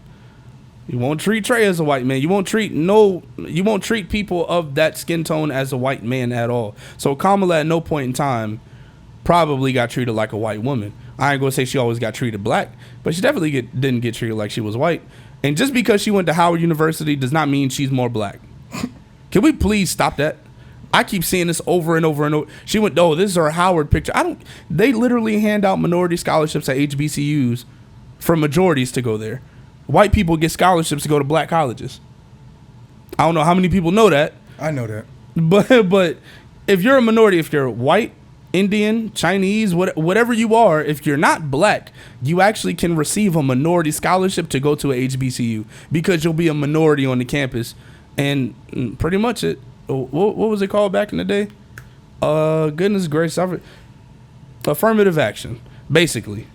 That's kind of what it is. So when you see her, she could go there based off of her grades, and she could have went there based off of her race because she could have got a scholarship for both. She could have capitalized on her Indian heritage at an HBCU because non-black people go to HBCUs all the time. They got a baseball team at NSU. You think they predominantly black? No. Nigga, no. They're not. I'm gonna let you know that now. they got Hispanics up there. They got white people. They got the Spaniard white people too up there. They got Asian people up there. You see a couple black people up there, but I mean, it's people of all races and all origin stories that go to these colleges, these historically black colleges and universities. Hampton University might be the closest thing that I've seen to a 1,000% predominantly black university. But we're not talking about Hampton. We're not talking about NSU. We're talking about Howard. If you go to a prestigious college and university, you could be of any race and of any ethnicity. That don't make you more black. Look at her skin tone and say, I just know she didn't get treated white. If you want to base her blackness off of that, cool. Not where a motherfucker go to school. You serious? And white people grow up on the block, that don't mean they was in the street.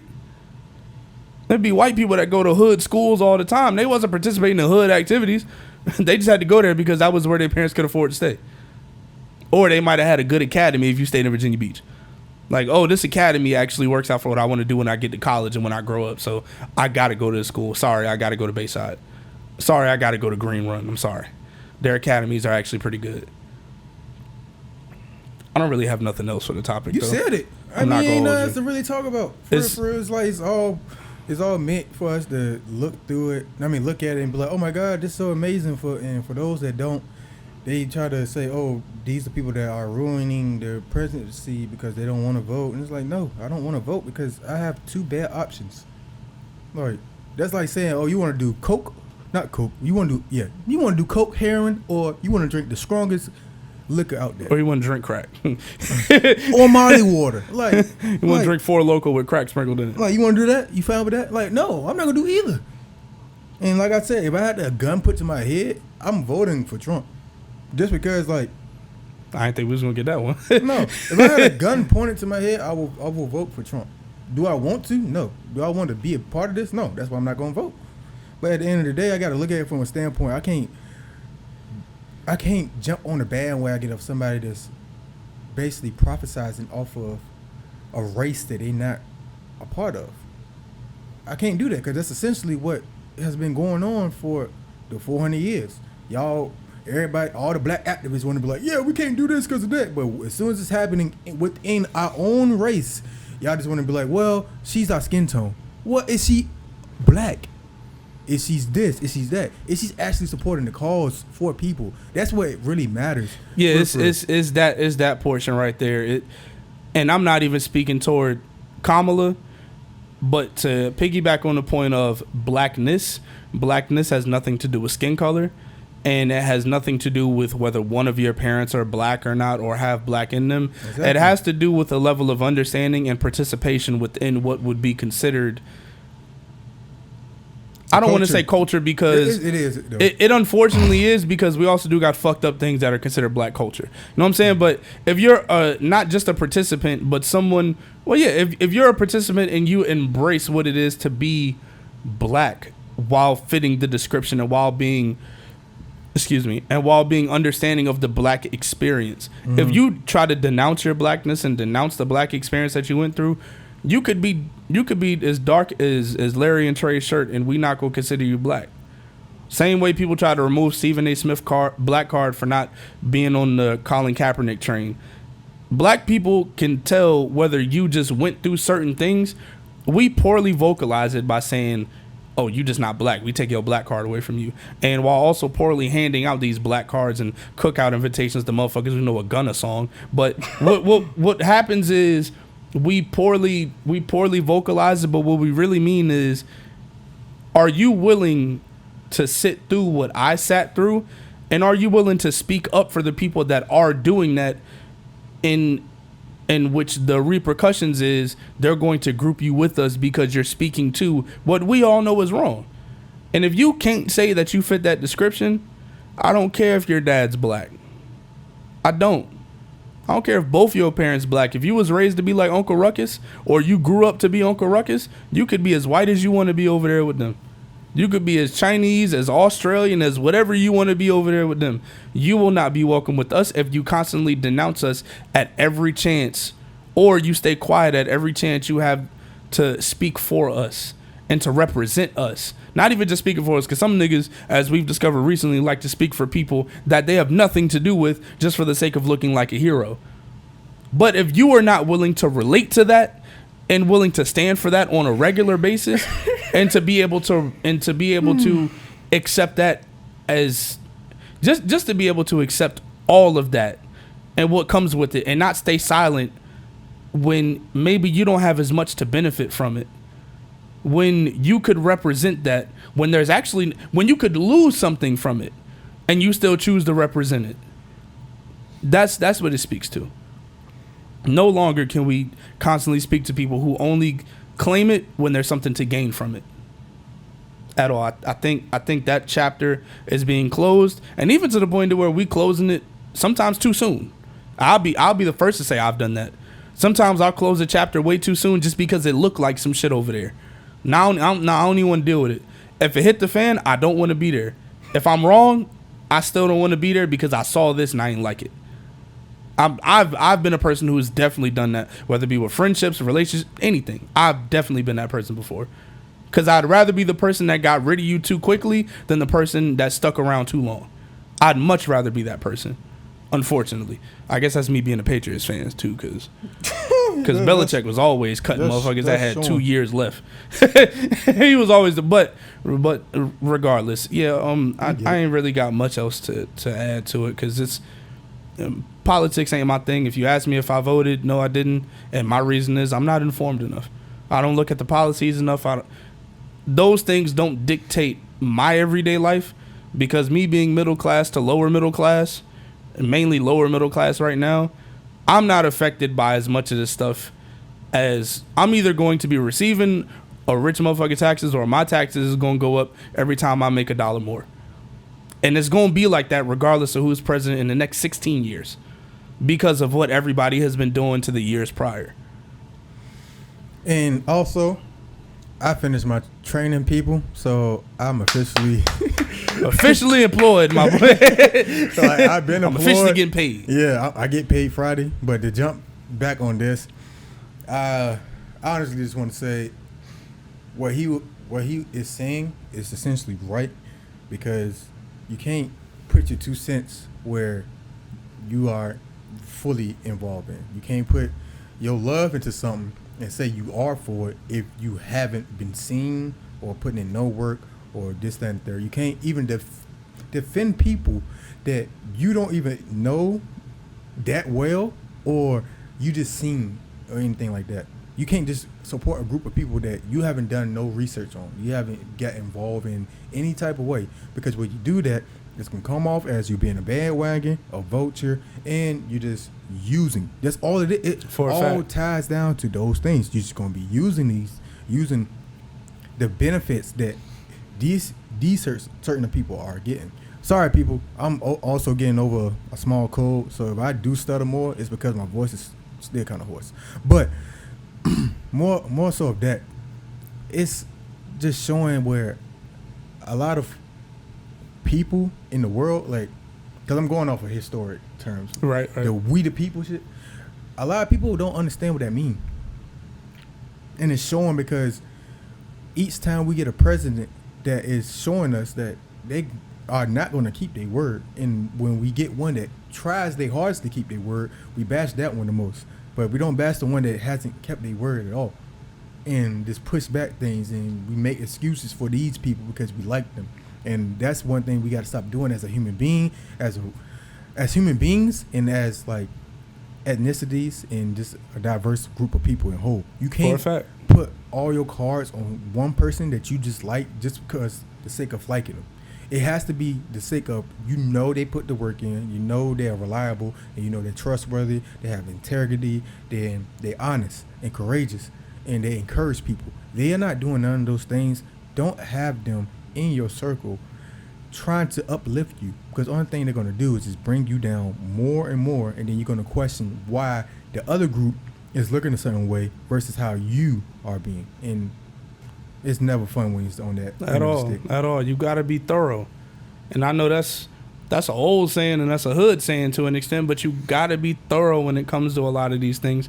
Even if something as simple as basing it off friendships, you got to do that. And if you're going to be voting and making political decisions, if you're going to go to your local city hall and be a part of the town hall meetings and things of that nature, you can't just listen to one person and say, I like the way he said that, so that's going to be the person that I'm rolling with. Exactly. You can't do that because you don't know anything about the person, about their policies. You don't know anything about their history, and you don't know anything about the trajectory of their future. If you don't know any of that stuff and you don't have any basis to make any educated decision off those things, you're setting yourself up for failure in the long run. And again, me and Larry have known each other for 5 years now. I'll say safely a solid 5 years. Me and Tre have known each other 10 years now. Me and Tre have known each other 10 years now. It still takes a long time for them to vet me and make sure I am who I say I am or who I project myself to be. Sometimes I might be different. Sometimes I might be worse than who I say I am. And other times I might be better than who I say. I might not give myself enough credit for who I am. He does that a lot. And I definitely do that a lot. Because I'd rather you be surprised than disappointed. Because I understand being disappointed. As somebody who's felt disappointment for a long period of time, I'd much rather be pleasantly surprised than abhorrently disappointed in you. I do agree with that. Because there are too many people who want to try to build you up to look forward to something who don't know who don't know how to even formulate simple they don't know how to formulate a mission statement. So how can I trust in your vision when you don't know how to keep a mission? You want me to trust in your business when you don't know how to start one? Basically, you don't have no blueprint, no foundation, nothing. No nothing. You don't even own the Blueprint album. Like you can't formulate nothing. like you can't formulate anything. And how am I supposed to trust that within you? But then there are people who do a really good job at selling that, and they still disappoint you. You know what I'm saying? So we all have trials and tribulations as well as trial and error. So I think the best way to do ourselves the best service, if you're gonna be out here voting for anything, read up, do your research, and be present for a longer period of time than the moment. We understand being there in the moment, but you got to be there for longer than the moment to understand the moment that you're actually in. What Nipsey say? It's a marathon. It's a marathon. It ain't a sprint. It's a marathon. And some of y'all just be sprinting this shit, thinking that you covering a lot of ground. This person been running for years. You just started running 2 minutes ago. We saw what happened during the Olympics where somebody have more cover ground. For sure. For sure. It is about how you start, and it also is about how you finish. Sometimes you can't make up the ground. Sometimes you can, but don't be reliant on something having to save something else in the moment. Exactly. Stop relying on in the moment. Plan some things. Now, if you are well enough mapped out, you'll eventually be able to move within a moment because you establish so much structure that stuff will start to fall in line over time. So if Larry labs for 3 weeks straight, in the 4th week, him not labbing could do his body just as good as when he was labbing. That don't mean that he gonna stop labbing after that, but because he prepared himself, stay ready, you ain't gotta get ready. If he's ready, he might end up freestyling something that he never thought he could freestyle before, just because he worked that hard at it. And the funny part about it, that's exactly how I train. And that's how you should train. That's how you should train. A lot of you niggas session and don't lab and don't train. And it's just, I'll leave that alone because I'm not active no more. Basically, to make it tie into what we were saying about the presidency, it's more so if the work is not put in, the research not put in, the understanding is not put in, the overall love for it is not put in, just for like even for a presidency, because it's your country at the end of the day. If it's not the same level of you trying to put something into yourself and then get something out in a good way, it's gonna show in every decision you make, in every person you hang around, in every job you go, in every atmosphere you just put yourself in, because that's all you know. And if you don't get out of that mindset, it's gonna show more and more every day, not just in a year or week. It's gonna show every day, every second for. Yep. So that's how I went. And to be clear, he's not talking about the candidates for the people who may not understand that. He's talking about the people that represent and vote. He's not talking. The candidates get voted to where they at. They have as much control as they can project and convince people to have. Exactly. What he's specifically talking about is the people who have to do the voting, the people who actually make the decisions, which is the majority of us. Listen to what he's saying. Like, he ain't lying, and that's in every aspect of life. And like it says we the people for a reason. And even though we wasn't the people when that document was made, they ain't really have us in mind. But we here now. Yeah. So we is the people right now. Not very responsible people, but we here. You know what I'm saying? We here. Man, that's another topic for another week, man. All right. So. And I ain't got no what you call it to close out, man. I think you had a good one. Shout out Tory Lanez. He making heat from behind bars. Rough Talk Sports podcast is coming back. And it should be coming back relatively soon. Football season is about to start, so I will be talking my shit, especially being that football season starts, and that means basketball season is right around the corner. Exactly. I will be talking more sports. If you ever see Rough Talk Sports podcast and you like it, just DM it to your favorite sportscasters, Shannon Sharp, Skip Bayless, Steven. DM it to them. Don't tag them in nothing under me. Just DM it to them. Maybe I might find myself onto a network off of whim since plug them in. Since people like I say it's YouTube comedians and stuff that are getting on sports network shows and stuff like that. Maybe I can find myself accidentally on somebody's show. Put me on speaker or first things first. I'll talk to Nick Wright and Shady McCoy, and I'll talk to any of them, man. I'll have a lot of fun too. And Wave Talk is coming back as well, if I'm not mistaken. Yep, it's coming back and going to be more updated. So I'm going to take my time on that. I don't have a specific time frame I want to come back out, but I know when I do, you will have more of me. You'll see me, my space, my guest, my co-host. Facts. In some episodes, you know what I mean? Everything still get planned out. That's why you plan things so you can have it right. And even when things go out of whack, you still got to plan for that. Facts. That's basically what I'm looking forward for. And right now I'm just enjoying the whatchamacallit, you know what I mean? What's your name? The whatchamacallit. What's no name? copyright because I know that's a candy bar. Yeah, no, please don't. That was meant for me to or say. Or y'all could sponsor us too. I mean, I don't mind candy, but still, at the end of the day. I don't even eat them, but it's just a Snickers bar in a rectangle form instead of an oval. If they paying, it's cool. Hey, look. If they paying, it's better than Snickers. Fuck you talking about? You know anyway. I mean? But yeah, we just having fun up here. And there's gonna be another show that I will surprise everybody with later. And I've been pretty excited about setting that up. But just to let y'all know, we got more moves coming. There's more things coming. There's greater things coming. It ain't going to be that much more because Wave Talk has been something that's been around for a minute. Rough Talk was something that wasn't around for that long. But, it's coming back. And we still got more on the other show. We not going to be on the show. But I've curated something for us to see. It's probably not going to be no visuals on it. But it's going to be amazing audio for the people that want to tune into it. Exactly. So I appreciate those that are involved. Again, I'm leaving out names on purpose. All right. So, I've been your host, your co-host, Larry The Wavy Fellow, here to tell you, chick. Hello. And we have Kelvin Ruffin Jr. Don't forget the Junior. And it's been a pleasure to, be what's his face talking about what you call it on the What's the Name podcast. Hey man, we appreciate y'all for tuning in with us again. We will be back probably next week if we don't feel like going on vacation, but we should be back next week since we ahead already. We appreciate y'all for listening. We appreciate y'all for tuning in. We appreciate y'all for watching, and we appreciate everyone who's been here to also sit down and talk with us. Trey, thank you, big dog. Appreciate you so much. Larry, appreciate you, my brother. All right. Good daps, we out. All right, people, stay blessed.